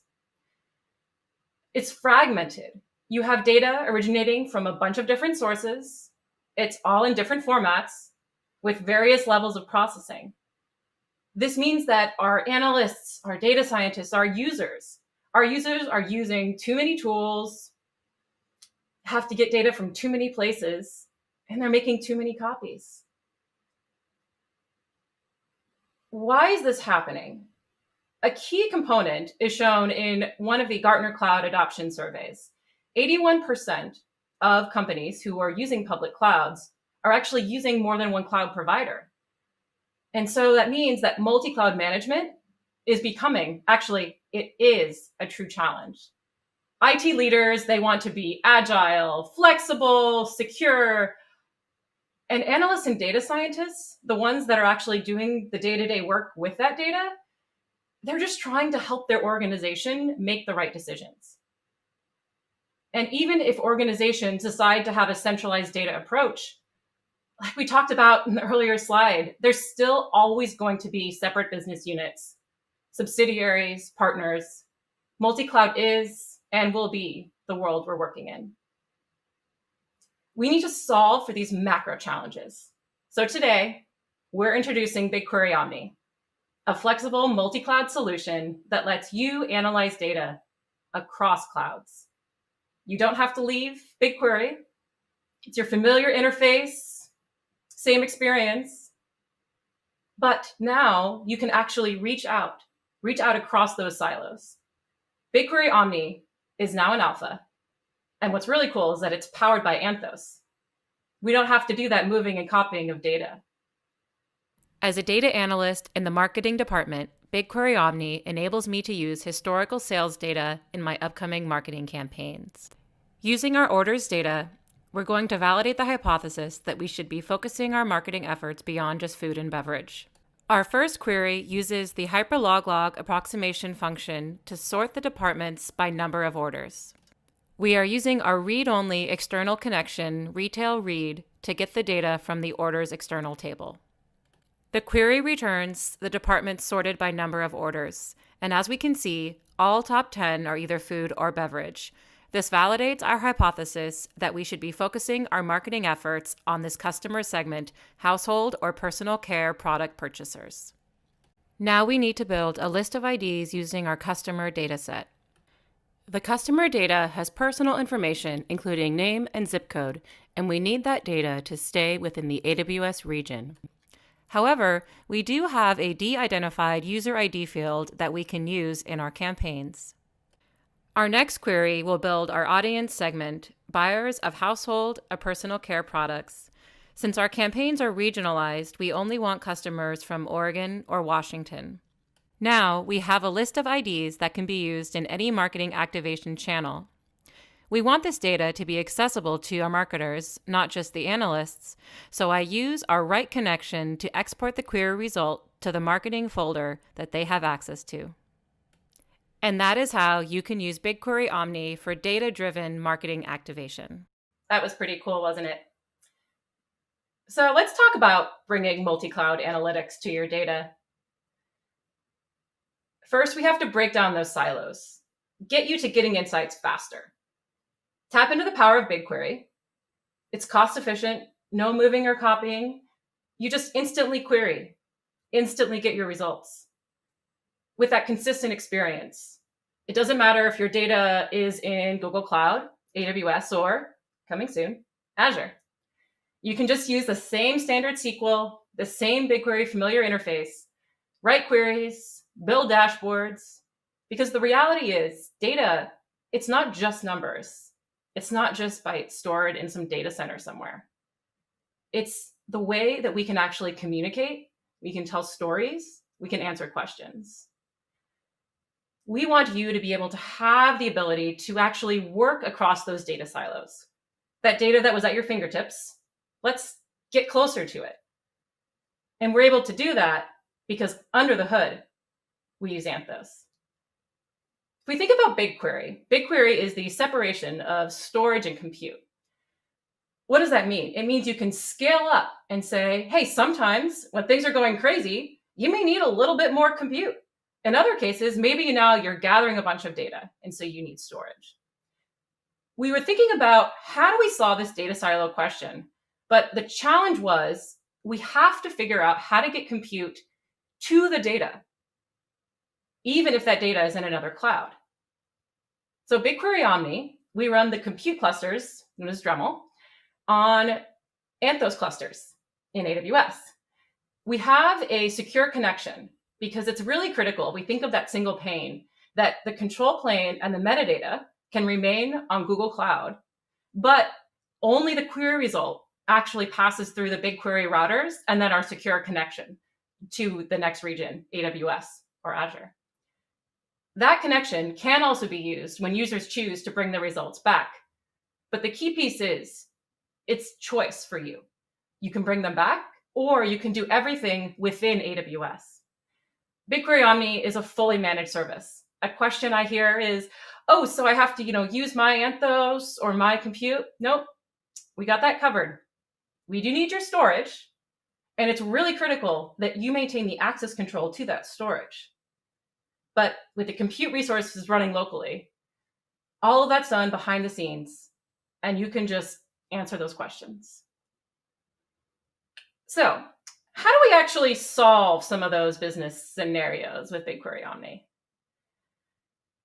This one's funny. This is my old world. Up until recently, in September when I joined Bigquery, I was the infamous marketing, analytics, ads measurement. Specifically, how many people saw my ad? It's a surprising hard question. And actually, it's even harder to actually think about, okay, now I figured out what's going on in my marketing campaigns. What about my audience behavior in my apps on my site? What impact do those two have on my sales? So let's think about how could we solve that problem? How can we see the impact? We could visualize. So use BigQuery, query Google Analytics 360 ads data in Google Cloud, and then tap into your e-commerce data and app data that's on AWS S3. Now with Looker, you can build a dashboard. So you or those executives that we all have to worry about can actually look at what the audience behavior is and purchases alongside spend. It's pretty amazing what seeing something visually can do. It's like, oh wait, there's a spike. And then you also talk to people, it's like, no, really. Building a dashboard when data comes from all of those different places, and more importantly, making sure that if you share that dashboard with someone, they're not going to see something that they shouldn't. It's surprisingly challenging. Now let's get a little bit deeper. This is something I'm sure probably many of you are familiar with. Okay, my business team said, you need to use the app data that we have to do smart things. And we need that data. And we need that data here. And it needs to be formatted and easy to get to and fast. So as a data engineer, you end up running thousands of daily jobs to process logs and build cross-cloud ETL pipelines. And what happens if those pipelines go down? So I've actually seen it where instead of fixing the pipeline, companies will sometimes just hire consultants to respond to tickets to answer questions. It's that complicated. With Bigquery Omni, It's not always just about the getting new things with dashboards. It's looking at your existing workloads and how you can optimize them. You have those petabytes of clickstream logs that we talked about. And for some reason, every app always ends up going into different S3 buckets with Parquet files. Today, you have those thousands of jobs that we talked about running, and all you're trying to do is build audience lists in CSV files of your active users. Replace that with a single SQL query that any analyst can run. So now that any analyst or data scientist can just run a SQL query, let's think about how that data scientist can actually use the data from sales to not just understand their existing audience, but reach new audiences more effectively. Let's get started with Bigquery Omni. In the Bigquery Ui on Google Cloud, choose the public cloud region where your data is located and run your query, the same query you would use to work with data that's stored on GCP. The query is passed to the other public cloud, and all of the compute is done within that public cloud region. The results are returned to the Bigquery Ui, or you can choose to export the results directly back to your data storage on that public cloud, which means there's no cross-cloud movement of results or data. You can start using Bigquery Omni right away. There's no need to do any formatting or transformation of your data. Bigquery Omni supports formats such as Avro, CSV, JSON, ORC, and Parquet. You also don't need to move or copy your raw data out of the other public cloud, do any cluster management, or provision any resources. All computation occurs within Bigquery's multi-tenant service, which is running on the region where the data is currently located. Behind the scenes, Bigquery's query engine is running on our Anthos clusters within the Bigquery managed service. We get the data from data storage within your account only once you've authorized permissions via your other public cloud's IAM roles. Those roles are tied to a Bigquery Omni connection object. You can change, grant, or revoke access at any time, and the connection object can be shared to multiple users within that same project. We maintain a secure connection to bring your query results back to Google Cloud. Welcome to Bigquery Omni. Okay, so we did that query, we exported it back to AWS, and now it's time to activate your cross-cloud data story, which means think about that Google Analytics data that's coming in, think about the S3 data storage, and take those audience lists and do things like lookalike targeting. Ever had that experience where you buy something and you still see the ad over and over and over again, and you're like, come on, I bought that thing already. Stop wasting your ads on me. Now we can actually solve that because we can tie that commerce data to the ad platform in a safe and secure way. So let's recap. Embrace a flexible multi-cloud analytics solution with Bigquery Omni. We're going to break down silos, get straight to the getting insights part of data analytics. It's the fun part anyways. Having a consistent experience across clouds. It doesn't matter where your data sets are. You should be able to use the standard SQL, BigQuery interface, write your queries, build your dashboards. It's all about taking that consistency and familiarity to accelerate the time to insights. You want to be able to wake up in the morning, check your phone, be like, okay, we're good, and go back to sleep. Not have to worry about writing a whole ton of different queries in different tools before you know the state of your business. And all this is possible because of Anthos. Dremel was built by Google. Dremel is what powers BigQuery. Anthos, it's that next stage. Thinking about that Gartner quote, 81% of companies, it's probably actually more than that, I would say. Maybe. Think about everyone has some part of their business that's on some other cloud. And so by bringing the data to you, we bring the compute to where your data is.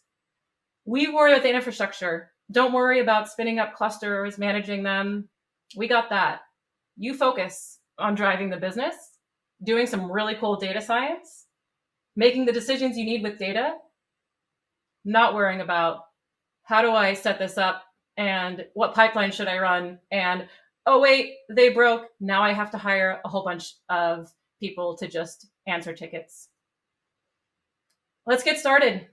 Get started with Bigquery Omni. Let's take it to the next level. Take your multi-cloud analytic strategy that you've built from a platform and IT perspective and bring it to your data. Bigquery Omni is in alpha, so if you're interested, please go to the link and fill out the form. Let's break down some silos.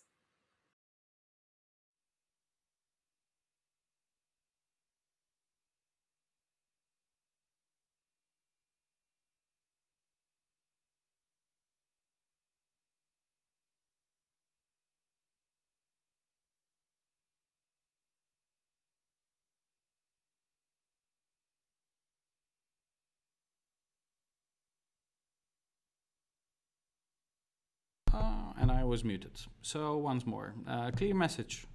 It's obvious that this will simplify plenty of stuff if you don't have to make pipeline to bring the data from other clouds, from storage of other clouds, like from S3 buckets, first to Google storage, and then to Bigquery engine, that you would be able to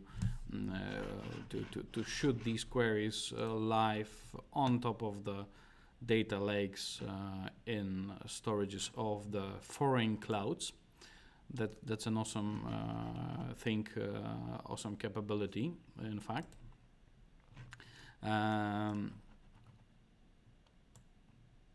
That's an obvious case. Use case was that marketing people tend to have that story, probably not only marketing people, of course, because, you know, digital world brings a story like this, that, you know, maybe mobile application is built and hosted, the backend is hosted on AWS. This application is giving some logs how application is used. On Google you have all the ads data, all the Google Analytics stuff, and you want to, you know, mash it up and you want to get some insights out of these two data sets together. And it's good that you don't have to lift and shift the data and then go for analytics, that you will be able to, you know, use these data lakes of the other clouds, use the existing data lakes or the existing data warehouses already installed on the other clouds to bring that analytics. So also from BI perspective, if BI will be shooting against BigQuery, then BigQuery will make it transparent for the BI where the data is located right now.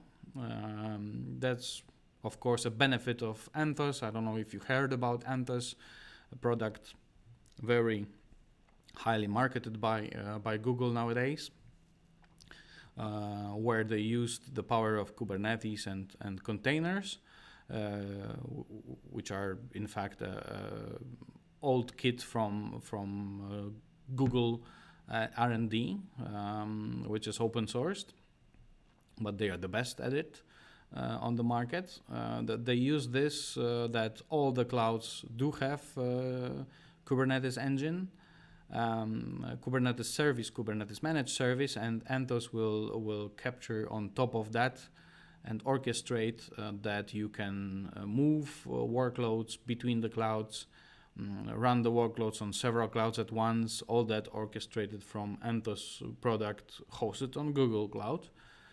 And in the back, still benefit of being serverless, benefit of having containers, benefit of Kubernetes concept, which you should really try and appreciate. Next on the list for another 20 minutes will be very interesting Looker roadmap for this year and beyond, presented by Jamie Davidson. I switched first name and last name. So without further ado, let's roll this video and hear what are the news on this very interesting BI tool, which have enterprise scale, enterprise requirement fulfilling features. Let's start.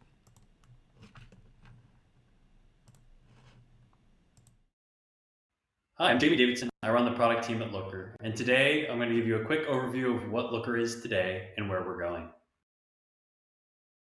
Looker is an enterprise BI tool and data platform. We empower our customers to make the smarter use of data. On the top, you see the diversity of use cases the Looker platform can be used to power, from modern BI and beyond, and I'll talk about that in a moment. Looker's platform has a couple of key differences relative to the existing market. Our customers come with their data aggregated from a wide variety of sources into a cloud data warehouse.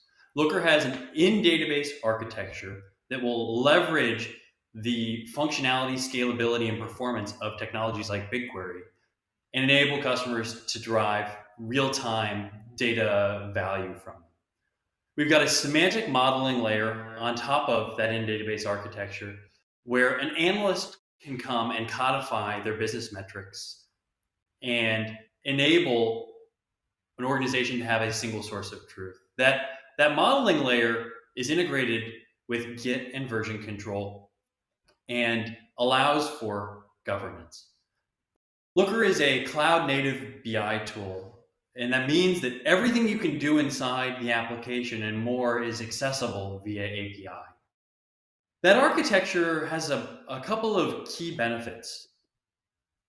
First, data governance is built in from the ground up too. Because of the modeling layer, because of the integration with Git, our security, access, and authentication, you can have confidence that the metrics that your users or your business is using are what you think that they mean and that the right people have access.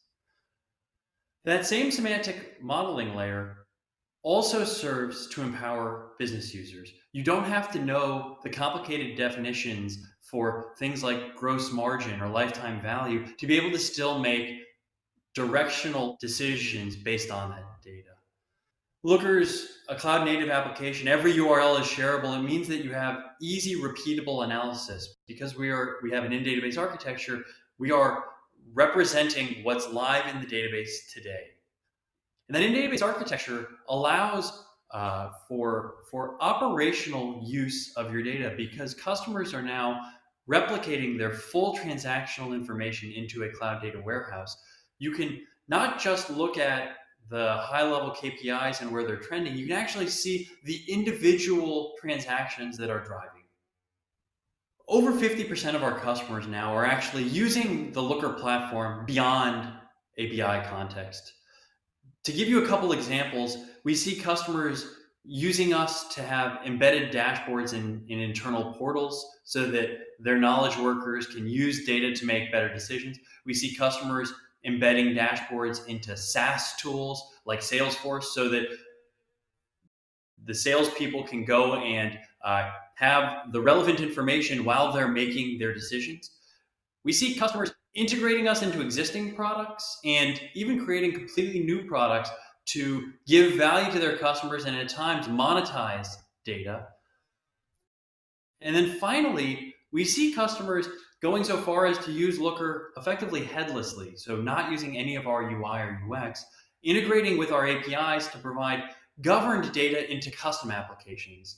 These applications don't look or feel like anything that classic BI would suggest. It's beyond reporting and self-serve analytics. It's really operational. So for example, maybe a supply chain management application where the historical inventory levels and pricing is useful, and Looker provides a governed view of that into that application. So Looker's different. We have a different architecture too, and it gives us some benefits. We are fast on any size of data. We're leveraging BigQuery and Snowflake and Redshift to be able to give you real-time access to their powerful functionality. The semantic model means that there's a single source of truth for your organization too, and it gives the business users trust in the data. That model is integrated with the development workflow too that lets you have changes over time and a life cycle and management for those workflows. And finally, Looker is a cloud native application too, which means we've got APIs to integrate with lots of operational tools. We want to be where the users are working. That was a quick look at what Looker is today. I want to tell you about where we're going. We talked just recently about the breadth of experiences that we enable, or use cases that we enable. We think about the ability to serve those use cases in 3 real layers too. So the top layer is data experiences. This is where the business users are consuming data and taking action on it. Below that, we got our application platform too. This is what enables our customers to create those data experiences. And then finally, the base really here is Looker's foundation. This is our development lifecycle. This is our ID. This is our query execution. This is the core of the app. So to start on data experiences, I'm going to talk quickly about our core, the core unit of a report for Looker is a dashboard. I'll talk about how we've completely rebuilt that dashboard stack, and how we're similarly now reimagining that the core Explore experience, that self-serve analysis, the expression of the model as well. We'll talk a little bit about how we integrate into existing business workflows, and then finally close on how we help with content discovery. So I mentioned that we've been rebuilding our dashboard. We've basically spent the last 1.5 years completely rebuilding it from the ground up with a bunch of different goals in mind. We want it to be a more modern stack. We want it to be more performant. We want it to be more customizable. We also want to enable fundamentally new interactions and experiences that haven't ever been possible inside BI. And that includes things like cross-filtering at petabyte scales. Because we have an in-database architecture and we can take advantage of databases like Bigquery, we now have an interaction mechanism too that lets you get full granularity of your data, ask as many questions as you want of the content. When we rethought, the consumption of content, we also had to think about the creation of that content too. We want to give our analysts a whole lot more control over the presentation of their data too. We want to make it easy for them to create reports that you can easily derive insight from and ultimately take action on. And that includes things like fundamental new modes of consumption. Here you can see a new report type. This is closer to a Google Doc than it is to a dashboard. It's still integrated with the Looker governance. It's still integrated with our security model too. You can see it's infused with data. It's got a live look and visualization of metrics too. But it's presented in context too. And imagine you're an executive consuming a weekly PDF report emailed to you too. The analyst needs to construct it in such a way where you can easily derive insight from it too, in a way that you'd expect. So this can allow that. We're also increasing the amount of customization that's possible inside dashboards too, with new dashboard extensions where you can take over a tile of a dashboard too, with pre-built extensions that are present inside our marketplace, as well as custom extensions that you build to allow you to create custom experiences and workflows tailored to your data. We're really excited about bringing Looker more broadly to as many people as possible. That includes doing work like localization. We now support 23 different languages too for our core reporting use cases. We are in the process of bringing all of that localization to the full application. Similarly, we're looking at accessibility as well too. We want to make it easy for Looker to navigate for all users too, so that everyone can derive value from their data. We're looking now at exploration too, and Looker's Explore has always been an incredibly powerful feature. It's the manifestation of that semantic model.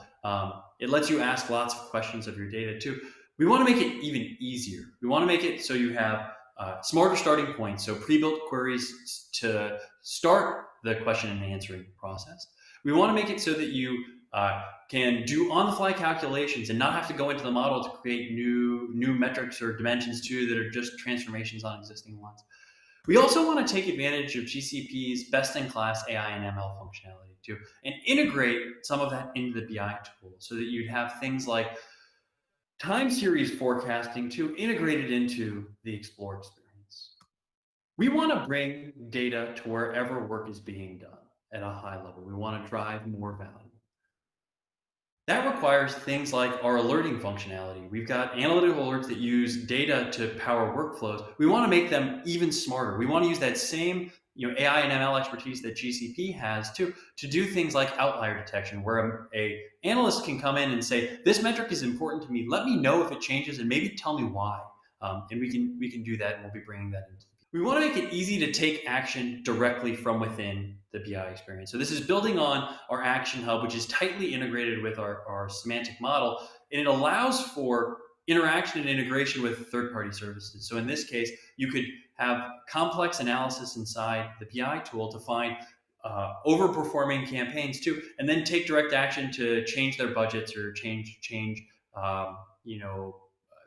activity inside the Google Ads platform. We recently released an integration with Google Sheets. We're really excited, and customers have adopted it incredibly quickly because they want to take governed, trusted data into a context sometimes where they want to have some lightweight ad hoc analysis to customize the experience. We're excited about this integration. We want to bring it forward. We want to do a bi-directional integration where Google Sheets can basically pull Looker data in and Looker can send data into Google Sheets. We're also excited about integrating with the broader G Suite product. We've got lots of customers that create, slideshows that are weekly operational reports where they go through a process of downloading a bunch of images and reconstituting that slideshow or deck every week. We want to make it so that you have live access to governed data in the context where you're working to enable that data storytelling within slides or similarly within Google Docs. We've got a deep integration with Slack where you can send data from Looker into Slack and request data of Looker from Slack. We want to make that interface of requesting data even easier in that communications context too, extending to a natural language interface to that semantic model. We're really excited about a new native mobile app experience we've got for iOS and Android in beta today, and will be GAing over the course of the second half of this year, where you can consume your data on the go. We also want to expose that natural language interface in this context. It's not enough to have your content inside your instance, though. If you can't find it, it's not useful too. And we're really excited now that we're part of Google, the search company too, to really invest heavily in that content discovery. We're rebuilding our search infrastructure for a couple of goals, better performance, better relevance, but also with an eye to help with some of the fundamental problems that BI always has. If you don't have a piece of content, say you're searching for annual recurring revenue, you don't have a piece of content that's relevant, we can automatically generate that content too and give you a live look at your total ARR inside that search context too. The data experiences side, we are focused on reporting and self-serve analysis, integrating with your workflow and driving more value from your data. I'm going to switch gears now and talk about our application platform. This is where customers and partners build those data experiences. And we're very focused here on a couple of things. We want to help accelerate value for our customers. We want to increase both the customizability and power that's possible inside in embedded context, and also extend the platform. To accelerate value, we've released a marketplace that's in beta currently, where you can easily find, install, and manage pre-built pieces of content. So these can be applications, these can be LookML blocks, these can be data sets, these can be custom visualizations, and they'll dramatically accelerate your ability to actually explore. One of those contexts and one of those data sets too is Google Marketing. We've had an application and a series of LookML blocks too that are targeted on the marketing use case. We're really excited to leverage the expertise in Google to push this really a whole lot further. We want to help our customers be able to gather all of their marketing data together, to analyze and find insights from it, and ultimately take action on that data too within the BI experience. For embedding, we think that there's a spectrum actually of need for customization, and it sort of goes from, on one side, there's inside the BI tool, and there's customization that's possible inside a dashboard experience or inside an embedded dashboard experience where you have themes so that it can feel like the application it's embedded in. We want to increase the amount of customization that's possible in that context. Similarly, we've got our APIs on the other end of the spectrum too. And we want to both increase the customization that's possible, but also give you more out of the box there too. So we want richer APIs, better SDKs for interfacing with those APIs too, and then even high-level JavaScript-based components too, so it's much easier to be able to create bespoke workflows too and customize. So as an example, here's a dashboard that's been themed so that it can basically fit into an application to and feel native. We very literally took our new dashboard code base and packaged up the new functionality and features in a JavaScript component SDK, so that customers don't have to recreate filters or visualizations and integrate them with our APIs. They can instead take our visualizations and extend them and customize them in any way that might fit their specific workflow. We're investing heavily in our APIs and SDKs too, from documentation to more robust interactions as well. And we're also focused on extending what's possible inside the platform. We're really excited to talk about the extension framework. We've got a bunch of partners and customers that are excited about the potential here. The extension framework is the ability to host custom JavaScript in a sandboxed environment within your Looker instance too, and have direct access to Looker's API so that you can leverage security and governance as it's a part of the Looker platform. There are lots of different potential applications. I'll give you a couple of examples to sort of to show what's possible. We've released our first extension in our marketplace too, in our data dictionary. This is closely integrated with our data model APIs too, which can show analysts and developers the data that's present and the definitions behind them in a simple, easy place. We've got a lot of partners and customers that are excited about creating custom ways to explore their data.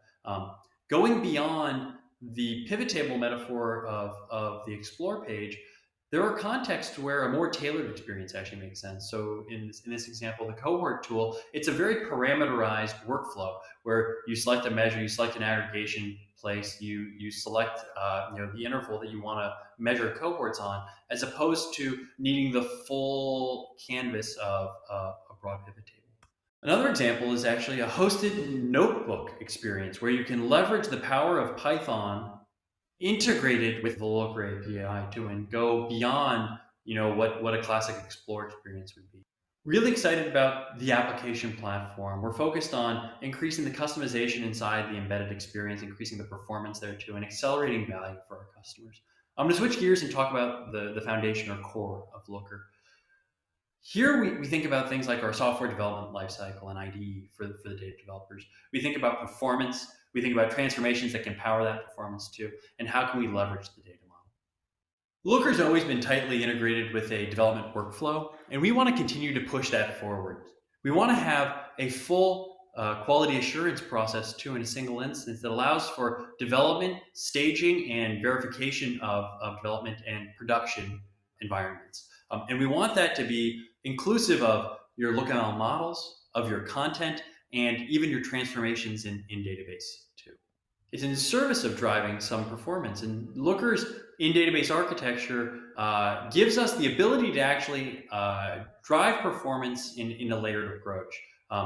We can take advantage of best-in-class functionality of data warehouses too, and then also use BI context to help inform queries and drive more performant queries. We've got a bunch of customers really excited about aggregate awareness. We released it a few months ago, where you can create roll-up tables within Looker, and Looker's platform will have the intelligence to be able to dynamically optimize queries based on the questions or the query that's coming in. So if you're going for a granular piece of information, we can go to the full granular table. If you're looking for a summary, we can go to the high-level roll-up. And to power that aggregate awareness too, we've been investing heavily in our transformations, so making them much more robust and more durable. We're focused on adding new functionality like the ability to actually incrementally load into your aggregate tables and integrating those transformations into workflow. We're taking a layered approach to performance and acceleration. We want to take advantage of the best-in-class functionality like Bigquery's Bi Engine inside the database. It's an in-database cache specifically targeting BI use cases. Similarly, we also have a new in-memory cache as well inside the Looker application layer that eliminates the need to do round trips to the database too when they're not necessary. We think about analytics, or we think about administration a little bit differently. We think about it from an analytics first perspective. We want to give you as much information about the usage of your Looker platform to help you drive data-driven decisions. And so you can use the actual query performance to help drive performance optimization. You can use the actual user engagement to help better captivate your audience. Looker's data model is the key reason why our BI tool is differentiated. It's that integration with the data model and understanding of the transformational logic that's present inside it. We have a bunch of customers now using that transformational logic in other workflows or use cases outside of Looker. So we've got a bunch of customers now using stable roll-up tables too inside the database to power machine learning workflows, where they've got governed definitions of features for their machine learning training processes too that are governed by Looker but used in other contexts. Similarly, we also want to help further leverage the Looker model too, like we're doing inside the Google Sheets integration. We want to basically let analysts use the right analytical tools too on top of governed data. We think we create more value when you give governed trusted access to that data too, regardless of the context where it's being consumed. Looker and GCP firmly believes that customers have the right to choose. They have the right to choose the right infrastructure for the right problem. We firmly support that too. We currently support hosting Looker inside GCP, inside AWS, and we're actively working on supporting Azure. We are also very focused on security. It's a large effort inside our engineering and product teams. We've already got our SOC 2 Type 2. We've already got our ISO 27K and our PCI SKUs as well. We're actively working on additional security certifications too.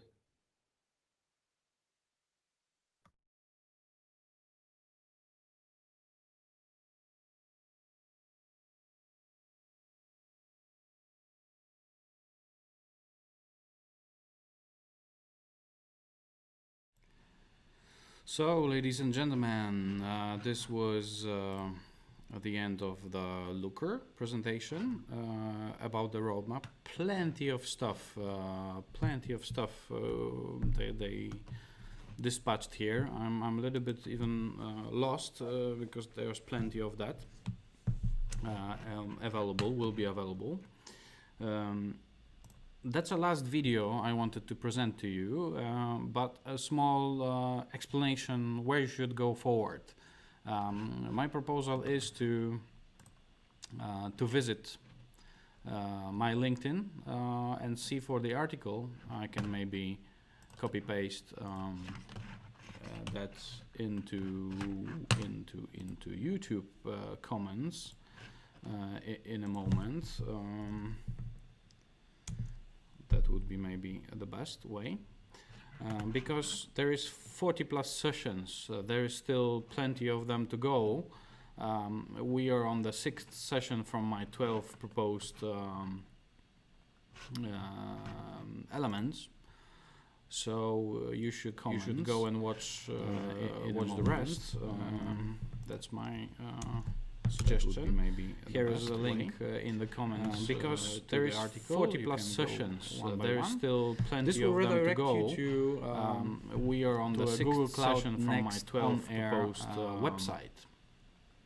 You just go to sessions. You select data analytics. My proposal: go and watch. Check the filtering so that that's filtering on North American. Here is the link because they will be English because there is 40+ sessions. You prefer? There is still plenty of time to go. Japanese. We are on the 6th session from my 12 proposed website. But click on that. You just go to sessions. The list. You select data analytics. If you're my proposal: go and watch Google partner. Check the filtering so that it's dedicated. That's filtering on partner North American. Here is one link because they will be English because there is 40+ sessions. You prefer watching plenty of time to go. So enjoy Japanese. We are on the 6th session from your page. What we will and click on that. You just go to sessions. The list.